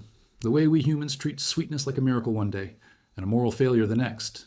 Medieval priests warned that sugar would corrupt the soul. Modern doctors warn it'll kill the body. And yet, both groups underestimated one simple truth. People will always choose pleasure over perfection. Because sweetness, and all its contradictions, reminds us that we're alive. It's fragile, excessive, unnecessary, and yet completely irresistible. That's why it endures. Not because we need it, but because we need to feel that something in this world can still be purely delightful. And maybe that's the real secret that sweetness carried through centuries of faith and famine, excess and guilt. It's not about escape, it's about perspective. It's a reminder that no matter how harsh life becomes, there will always be a reason to smile, even if it's small, fleeting, and covered in sugar. The medieval world, in all its chaos, somehow understood this better than we do. They didn't separate sweetness from suffering. They blended them, stirred them together, and learned to taste both at once. Maybe that's why their joy felt deeper. Because when you've lived through bitterness, sweetness isn't just flavor, it's proof of survival. They say sweetness is simple, but it's the most complex kind of simplicity there is. Sweetness has always been humanity's favorite illusion. The belief that something soft can erase something sharp, that pleasure can be protection. The medieval world built entire philosophies around this idea, even if they didn't realize it. In an age where life was short, brutal, and uncertain, sweetness wasn't decoration, it was meaning.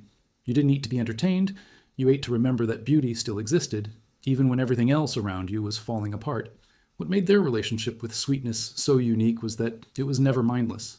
Every piece of candied fruit, every spoonful of honey, every crumb of spiced cake carried context. A season, a ritual, a reason. Nothing was wasted, and nothing was casual. If you were lucky enough to eat something sweet, it meant you had survived something bitter. That connection between pain and pleasure made sweetness sacred. It wasn't there to make you forget your suffering. It was there to prove you'd outlived it. And in that sense, every medieval dessert was a quiet triumph, a declaration that, for tonight at least, death would have to wait until after dessert. Still, sweetness was never innocent. It was a currency, a seduction, a weapon. The nobility used it to dazzle, to assert control, to remind others who had access to delight and who did not. You can imagine a feasting hall glittering with sugar sculptures, towers, swans, roses, saints, all too beautiful to eat, but devoured anyway. The message was clear. Beauty exists to be consumed, not preserved. It's a dark thought, but not far from how we live now. We still devour what we find beautiful, people, places, pleasures, pretending we're celebrating them when we're really afraid of losing them. And yet, despite the excess of the upper class, the humbler kind of sweetness often felt more profound. A farmer's honeyed porridge tasted better than a king's banquet because it carried sincerity. It was sweetness without spectacle, joy without performance. The poor didn't need to make sugar into art. They made it into memory. A spoon of jam on a winter morning wasn't indulgence. It was comfort, the edible version of hope. Sometimes I think they were richer than the rich, precisely because their sweetness came from gratitude, not excess. There's something deeply human about that, how we measure sweetness, not by its intensity, but by its timing. The same honey that feels indulgent in abundance becomes salvation in scarcity. The same fruit that spoils in summer becomes sacred when dried and saved for the cold months. Sweetness teaches perspective. It reminds us that pleasure without patience feels empty, and that what's truly delightful is rarely immediate. The medieval cook knew that. They understood that sweetness demanded waiting, for harvests, for trade, for heat. You didn't rush the syrup, you let it find its moment. Maybe that's what we've lost, the art of waiting for something worth tasting. There's also irony in how sweetness blurred the boundaries between body and soul. The monks who preached abstinence often used sugar to heal the spirit, as if holiness could be spoon-fed. They believed a sweet mouth could lead to a gentle heart. And perhaps they were right, though not in the way they imagined. Sweetness, after all, is a small act of kindness, to yourself, to others, to the moment. It's proof that pleasure and morality don't have to be enemies. You can sip honey and still believe in heaven. You can taste joy and still carry sorrow. Maybe the divine was never in denial, but in balance. But the most fascinating thing about sweetness is that it taught people to dream. A jar of honey could transport someone who'd never traveled beyond their village to distant lands, places of sun, flowers, and warmth. Sugar from the East carried not just flavor but fantasy. The world was suddenly bigger, richer, more mysterious. Sweetness expanded imagination long before maps did. It gave ordinary people a taste of wonder. And maybe that's what made it dangerous. Because wonder is the first step toward wanting more. The powerful knew that. That's why sweetness was rationed, regulated, taxed. They weren't just controlling trade, they were controlling hope. Even so, people found ways around it. Peasants boiled tree sap, candied roots stole honey from beehives. They made their own sweetness in defiance of scarcity. There's something incredibly poetic about that. The idea that when denied sweetness, humans create it anyway. That's probably why sugar has always been a symbol of rebellion. To sweeten your food was to reject bitterness, both literal and metaphorical. It was to declare that life's hardships didn't own your spirit. Sweetness wasn't just about pleasure. It was about resistance. And resistance, when you think about it, has always tasted sweet.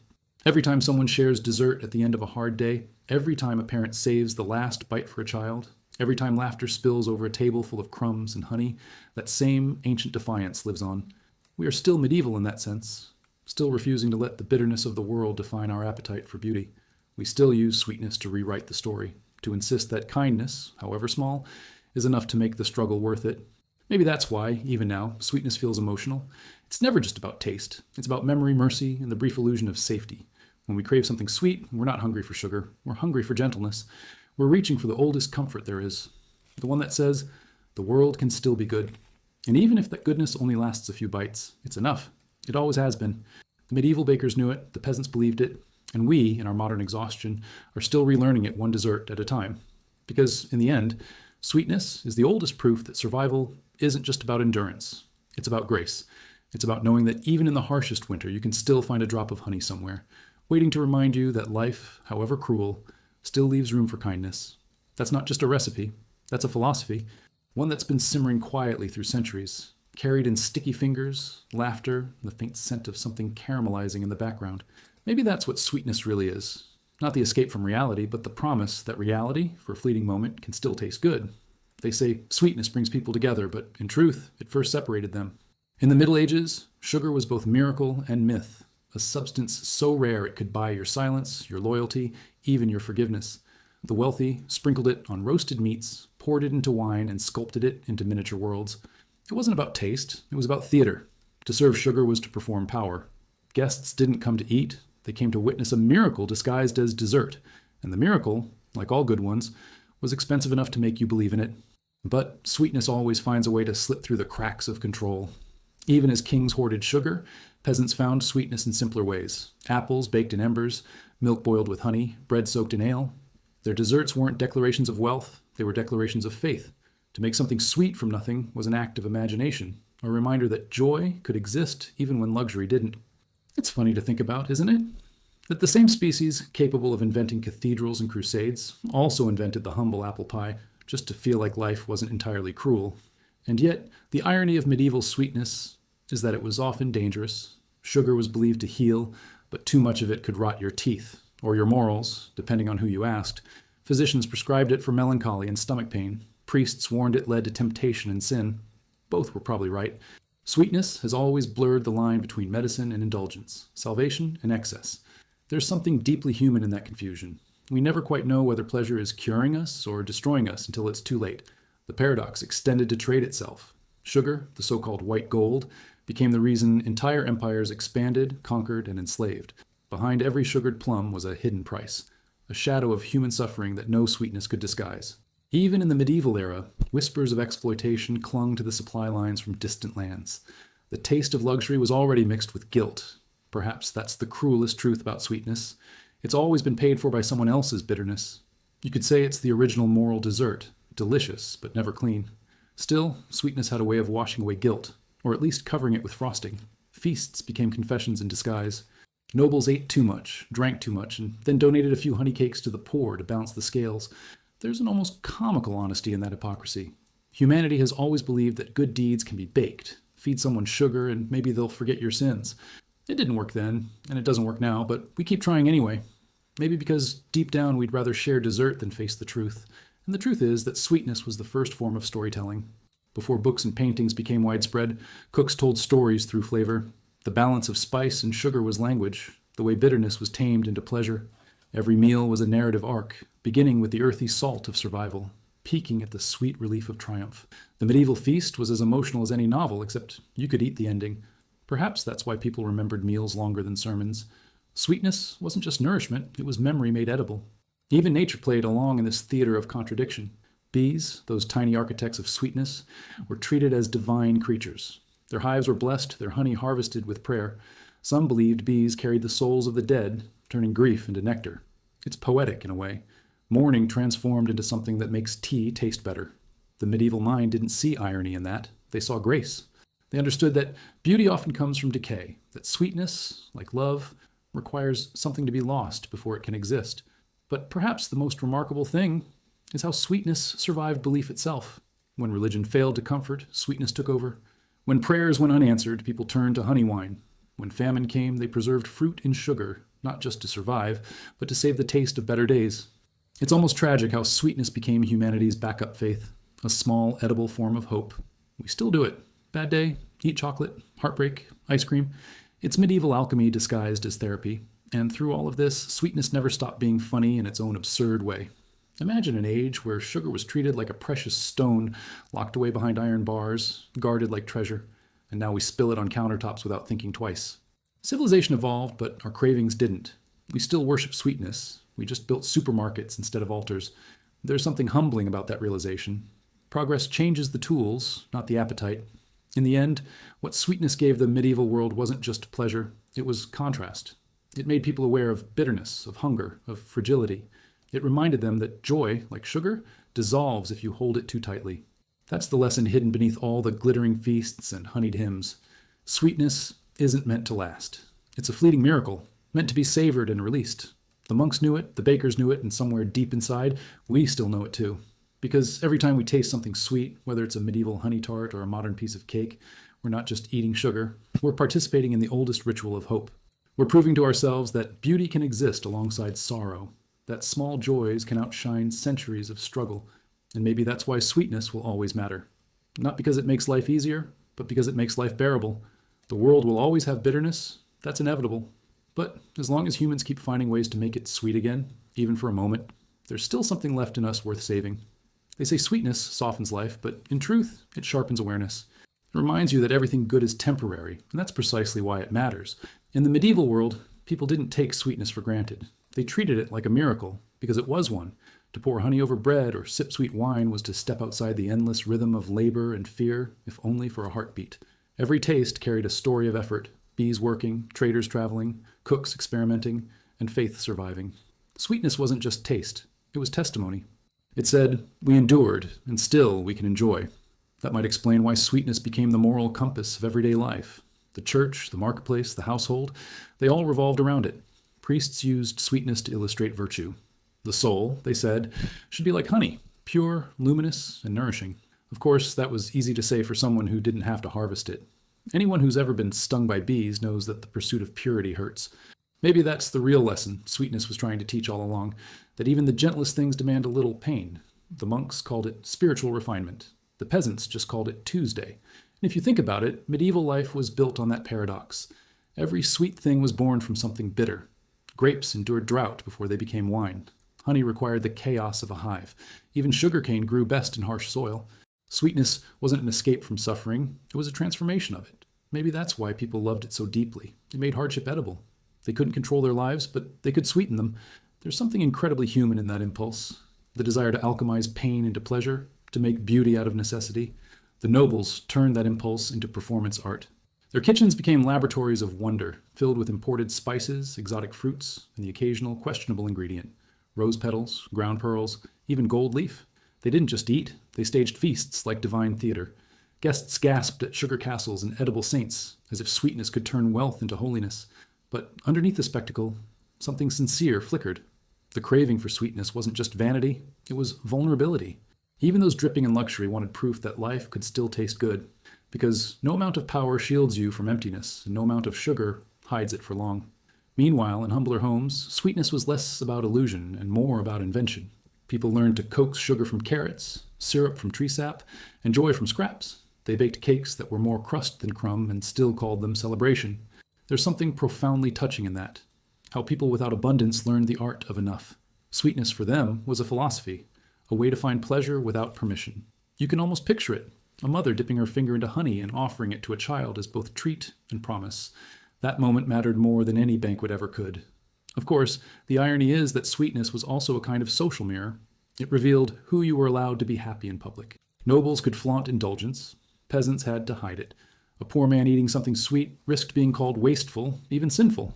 It's absurd when you think about it, how societies find ways to moralize joy. But sweetness was always a quiet rebellion. A stolen berry, a secret bite of cake, a jar of honey tucked away. It was freedom in its smallest, purest form. And isn't that what joy really is? The courage to savor something, even when the world says you shouldn't.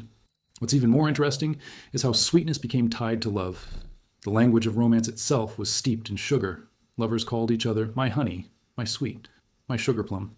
It sounds adorable until you remember that sugar was rarer than diamonds. To call someone sweet was to call them priceless. It wasn't sentiment, it was reverence. And maybe that's why medieval love letters often included recipes for sweets. A man might send his beloved instructions for candied almonds as if saying, I want to make your life as gentle as this taste. It's an oddly beautiful metaphor. That love, like sugar, needs time, patience, and heat. Even so, sweetness was never purely romantic. It also shaped medicine, ritual, and even superstition. People believed that honey could ward off evil spirits or cure heartbreak. Sugar was prescribed for melancholy and anxiety long before anyone invented therapy. And perhaps it worked, not chemically, but symbolically. Sweetness was a reminder that the world could still be kind to you. A sip of honeyed wine after a day of exhaustion wasn't just comfort. It was faith in liquid form. And faith, like sugar, dissolves best when stirred slowly. Still, there was always danger in too much sweetness. Physicians warned that excess dulled the senses, corrupted the blood, and tempted the soul. The warnings sound medieval, but they're strangely timeless. Too much of anything that feels good has always made us sick. That's the secret tragedy of sweetness. It gives pleasure, but it demands balance. The medieval cooks knew it instinctively. Every sweet dish was tempered with spice, every syrup cut with vinegar. Sweetness, they believed, only meant something when it met contrast. Maybe that's why life without bitterness feels flat.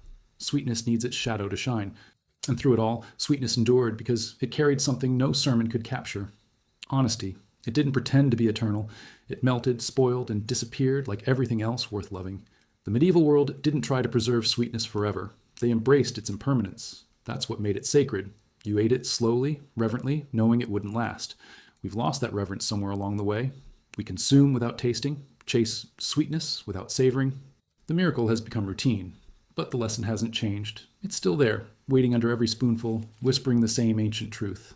Nothing beautiful stays, and that's what makes it beautiful. Maybe that's why sweetness remains the most human flavor of all. It doesn't hide its fragility. It doesn't last long.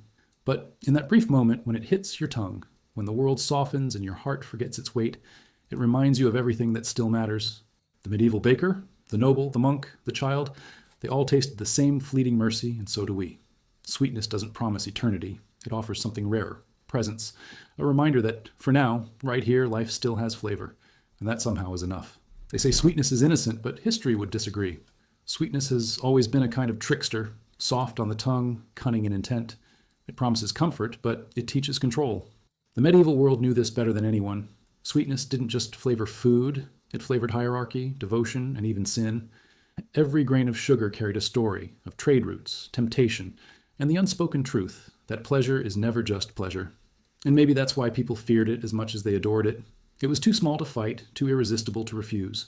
You could see it in the way people talked about sugar, as if it were both medicine and magic. Physicians praised it for balancing the humors. Monks claimed it soothed the soul, and poets compared it to divine light. But anyone who's ever watched a nobleman licking syrup from his fingers knows the truth. Sugar didn't elevate the spirit. It seduced it.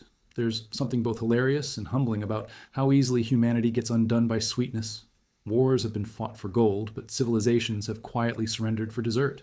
Still, to the medieval mind, sweetness was hope distilled. In an age where winters were long and death was never far, honey and sugar became edible symbols of paradise. When people spoke of heaven, they didn't imagine harps or clouds. They imagined endless sweetness, honey flowing like rivers, fruits that never rotted, cakes that never hardened. Their idea of eternity was culinary. And can you blame them? When your world is full of plagues and cold stone, it's comforting to believe that the afterlife smells like cinnamon. What's fascinating is how that longing for sweetness reshaped entire economies. Trade routes snaked across continents just to satisfy craving. Ships crossed seas not for necessity, but for pleasure. Merchants became mythmakers, selling sugar as a cure for sadness, a symbol of civilization, and it worked. People would sell land, livestock, even loyalty for a taste. Sugar didn't just sweeten food, it sweetened ambition. It made humanity restless in the most delicious way, and yet the true power of sweetness wasn't global. It was intimate. It lived in kitchens and the quiet rituals of ordinary people trying to make life bearable. A mother adding honey to her child's porridge wasn't just feeding them, she was giving them a reason to smile in a world that offered few. Sweetness was care made visible. Even now, when someone bakes for you, they're not just offering food, they're offering refuge. That tradition started centuries ago, when sweetness was a kind of prayer you could taste. But sweetness also had its shadows. The very thing that united people could also divide them. Nobles flaunted sugar as a symbol of purity, white, refined, untouchable, while the poor were left with molasses and honeycomb. The irony is painful. The more refined the sweetness, the more corrupted the system that produced it. It's almost poetic how something that began as divine became political. Every spoonful carried an echo of inequality, a reminder that even pleasure can be bought. And maybe that's the cruelest part of the story. The taste stayed the same, but the cost kept rising. The church, naturally, had mixed feelings. Priests preached moderation, but feasted on candied fruit behind closed doors. Monks warned that sugar could inflame desire, right before bottling mead in the monastery cellar. It's comforting to know hypocrisy has always been timeless, but in a way they weren't entirely wrong. Sweetness does inflame desire, not just the bodily kind, but the existential kind. It awakens hunger for more comfort, more joy, more life.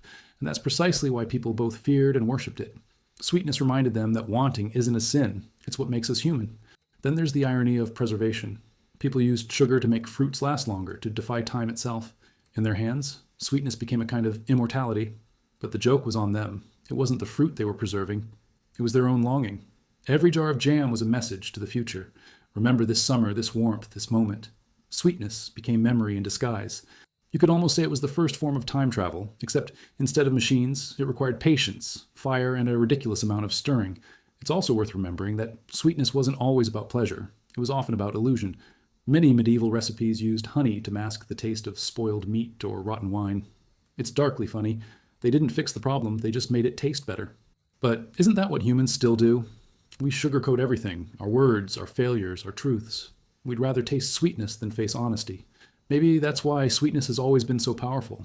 It doesn't change reality, it just makes it bearable enough to swallow. And then, in the strangest twist, sweetness became tied to morality. To be sweet meant to be kind, gentle, harmless. It's ironic, considering that real sweetness, natural, raw sweetness, is wild, sticky, unpredictable. The medievals would have understood that. They knew honey came with bees, that sugar came with burns, that every pleasure came with a price. Sweetness wasn't meek, it was resilient. It survived winter, war, and theology. Maybe that's why we still use it as a metaphor for goodness. Deep down, we know that true sweetness isn't about perfection. It's about endurance. Somewhere in the middle of all this, sweetness turned into ritual. Weddings, births, harvests, all celebrated with something sweet. It wasn't just tradition, it was symbolism. Sweetness marked the moments that deserved to be remembered. Even funerals had honey cakes, as if to say, death may be bitter, but we'll taste sweetness again. There's something beautifully defiant about that.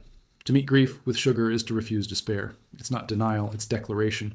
And so, through centuries of change, sweetness kept its quiet authority. It evolved, but its essence never shifted. It still carries the same message it did 1,000 years ago. That joy is fragile, fleeting, but always worth chasing. The medieval baker didn't know it, but every loaf of honey bread was a prophecy. It said, life will break you, but it will also feed you. And somehow, we've never stopped believing that. Because when you strip it all down, empire, theology, wealth, war, sweetness is what remains. It's the echo of everything good we try to hold on to. Love, memory, forgiveness, laughter. It's the small, golden proof that no matter how dark the world becomes, humans will always find a way to make it a little softer, a little kinder, a little more bearable. And maybe that's the real miracle, not that sweetness exists, but that after all this time, we still taste it and think, yes, this is what hope feels like. They say history is written by the victors, but sometimes it's written by the bakers. Sweetness has always had this strange power to rewrite reality, to make the unbearable seem survivable. In the medieval world, sugar wasn't just an ingredient. It was theater, medicine, illusion, and comfort all at once. To taste sweetness in a world of hunger and plague was to briefly cheat death. It's no wonder people treated it like a miracle. And like all miracles, it came with rules, rituals, and a touch of guilt. The first rule? Never waste sweetness. The second? Pretend you deserve it. The fascinating thing is how sweetness became moral currency. It wasn't about sugar or honey anymore. It was about virtue disguised as flavor. People genuinely believed that sweetness could reveal character. If you shared it generously, you were good. If you hoarded it, you were wicked. It sounds quaint, but look around. We still do this. We call people sweet as if kindness could be measured in teaspoons. We equate generosity with dessert. You never hear anyone described as savory-hearted, do you? Sweetness won the linguistic war centuries ago. And yet, in medieval kitchens, sweetness wasn't merely emotional, it was alchemical. Cooks were part scientist, part sorcerer, coaxing miracles from sugar and fire. The transformation of bitter roots into candied delicacies was seen as proof of divine order. To turn something harsh into something gentle was to imitate creation itself. There's poetry in that, the idea that the act of cooking could mirror redemption. And maybe that's why we still bake when we're sad. Somewhere deep down, we remember that heat and sweetness can turn chaos into comfort. But sweetness had another role, more cunning than comforting. It was a mask. In an age where food spoiled faster than trust, sweetness was used to disguise rot. Honey on meat, sugar in wine. It was medieval Photoshop. You didn't fix the problem, you covered it beautifully. There's something almost admirable in that logic. It's not so different from how we live now, layering sweetness over decay, pretending it's fine as long as it tastes good. Maybe humanity never learned to solve its problems. It just learned to sweeten them. And there's humor in that realization. Imagine a feast where nobles bragged about the freshness of their dishes, while everyone quietly hoped the sugar outnumbered the bacteria. It's both ridiculous and profoundly human. Sweetness has always been our favorite form of denial. But here's the twist. It wasn't just deception. It was adaptation. Sweetness kept people alive. It preserved food, calmed tempers, and softened hardship. You could argue that humanity owes its survival as much to sugar as to steel. One gave us civilization, the other made it tolerable. There was also something sacred about the way sweetness traveled. It connected worlds long before maps did. Sugar from Arabia, spices from India, honey from wild European hives, all converged in a single dish. Each bite was a collision of cultures, a tiny edible history lesson. Medieval merchants may not have known it, but they were building the first global community, one trade route at a time. Sweetness didn't just cross borders, it erased them, at least for a moment. You didn't need to speak the same language to agree that honey tastes like heaven. But sweetness also exposed the darker side of desire. The more people wanted it, the more they justified cruelty to get it. Entire economies bent under the weight of a craving. It's unsettling to think that something so delicate could drive conquest, colonization, and exploitation. Sweetness turned from symbol of grace to symbol of greed. Yet, paradoxically, even as it corrupted systems, it consoled individuals. There's that double-edged irony again, sweetness feeding both compassion and cruelty, sometimes in the same spoonful. Still, people never stopped giving it moral meaning. A sweet dish wasn't just nourishment, it was ritual. You sweetened weddings for luck, births for health, funerals for peace. Even death had to taste gentle. It's oddly comforting to know that no matter how grim the occasion, humanity always found an excuse to sprinkle sugar on it. Maybe that's what defines us, not our capacity for suffering, but our instinct to soften it. And of course, sweetness was inseparable from storytelling. Medieval cooks didn't just serve desserts, they performed them. Sugar sculptures told tales of dragons, saints, and paradise. Every feast was a narrative made edible. Guests devoured symbolism as much as flavor. Eating sweetness became participation in myth. We still do that, just differently. Every birthday cake says, "You've survived another year." Every Valentine's chocolate whispers, "Love still exists, even if it melts." We've replaced saints with slogans, but the ritual remains. Even science couldn't resist sweetness. Alchemists believed sugar held cosmic balance, fire within whiteness, transformation within stillness. They saw it as proof that purity could emerge from corruption. And in a way, they were right.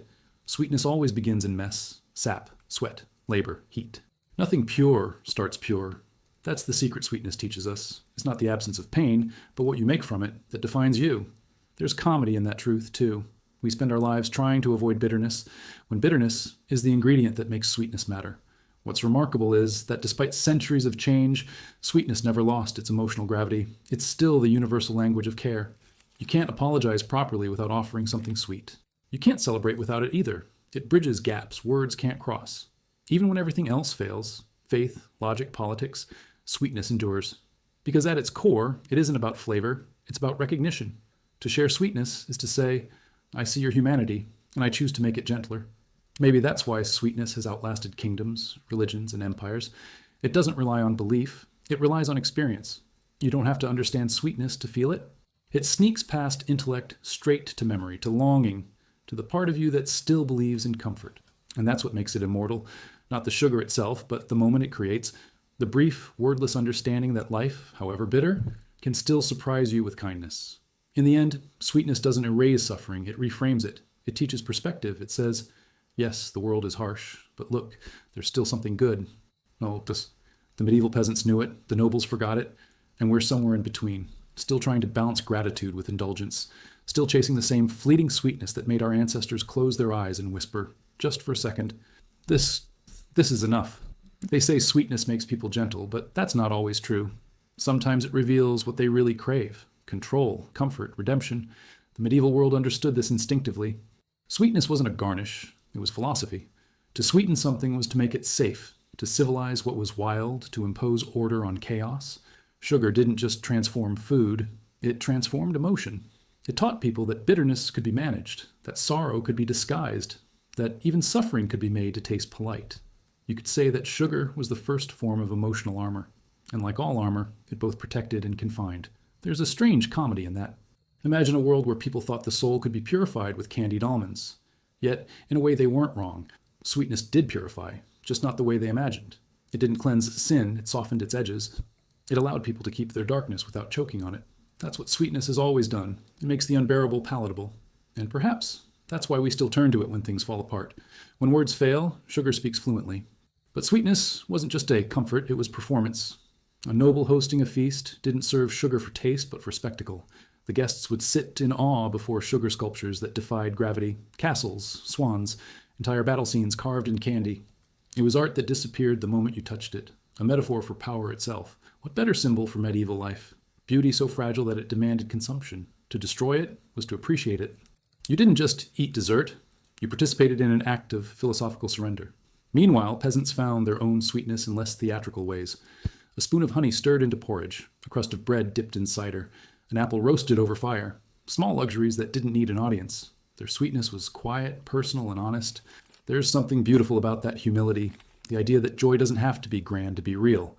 It's the kind of sweetness that still survives today, the one found in small rituals, not grand gestures, and maybe that's the lesson the peasants learned before the nobles ever did. Sweetness, shared in silence, lasts longer than sweetness flaunted in light. The monks, of course, tried to intellectualize it. They wrote long treatises on sugar's temperate qualities, linking it to the harmony of the soul. One monk even argued that sweetness mirrored divine grace, freely given, undeserved, and dangerously addictive. It's hard not to laugh at that last part because it's true in ways he couldn't have predicted. Modern science has proven what the monks only guessed. Sweetness rewires the brain. It teaches us to crave repetition. And what is religion, if not repetition dressed as revelation? The monks may have been onto something deeper than they realized. Still, sweetness carried danger. Too much of it, doctors warned, heats the blood and clouds the mind. The church saw it as indulgence, the merchants as opportunity, and the poor as distant dream. It existed in this moral gray zone where pleasure and punishment overlapped. To crave sweetness was human. To pursue it was risky. It's funny how that tension never went away. We still moralize sugar, still treat desserts like confessions. One slice, we call it joy. 2 slices, we call it shame. Humanity hasn't evolved much. We've just swapped monks for nutritionists. What made medieval sweetness unique was how earnestly it tied emotion to preservation. They didn't just eat to live, they ate to remember. Fruit preserved in sugar wasn't only about keeping food from spoiling, it was about capturing time. A strawberry in December was proof that summer still existed somewhere in memory. Sweetness became the edible form of nostalgia. Maybe that's why we still associate it with childhood. Every candy, every cookie, every soft taste of sugar is a small act of time travel, a way to touch something we can no longer reach. And yet, sweetness was also rebellion. In a world governed by suffering, it was the one pleasure no authority could fully regulate. The church could condemn lust, greed, and vanity, but no one could ban the joy of honey on your tongue. Sweetness was a loophole in the moral order, a sin so small it could slip past judgment. That's why it became the language of love. Lovers exchanged candied nuts as tokens, hid sugar under pillows, and wrote poems comparing kisses to syrup. There's an innocence in that, but also defiance, a quiet refusal to let the world turn love into austerity. But the real genius of sweetness was how it blurred boundaries between life and afterlife. Funeral feasts often featured honey cakes, symbolizing that death itself could be sweetened. Mourners would eat them with trembling hands, tasting both grief and comfort. It's strangely poetic that people tried to digest mortality, to transform sorrow into something gentle enough to swallow. Sweetness, in that sense, wasn't escapism. It was translation. It gave language to feelings too vast for words. And maybe that's why it still accompanies both our beginnings and endings. From birthdays to funerals, sweetness narrates our passage through existence. What's most fascinating, though, is how sweetness taught people to live with contradiction. It was both sacred and profane, pure and corrupt, humble and opulent. It represented everything humans wanted to be. Soft, yet strong, fleeting, yet memorable. That duality gave it power. The medieval cook who glazed meat with honey wasn't just preparing food, they were reconciling opposites. Salt and sugar, pain and pleasure, body and soul. It's a reminder that sweetness has never been about simplicity. It's about balance, about the audacity to mix what doesn't belong and make it work. And that, in the end, is what keeps sweetness timeless. It adapts, survives, reinvents itself through centuries of changing taste and belief. But its purpose hasn't changed. It's still our way of coping with impermanence. We sweeten to endure, to forgive, to remember. Every dessert, no matter how humble, carries that same ancient message. Life will hurt, but it can still be kind. The medieval baker kneading honey into bread knew it. The noble licking sugar from his fingers knew it too. And somewhere, centuries later, when we reach for something sweet after a long day, we're unknowingly repeating their ritual. Sweetness doesn't promise paradise, it promises perspective. It reminds us that the world is both cruel and generous, bitter and soft, fleeting and infinite. It teaches us to savor what won't last, to find joy even when it's small, to believe that pleasure can coexist with sorrow. That's why it endures. Not because we need it to live, but because we need it to feel alive. And maybe that's the most profound thing about it. Not its flavor, not its history, but its quiet ability to turn survival into something that, for a moment, feels like grace.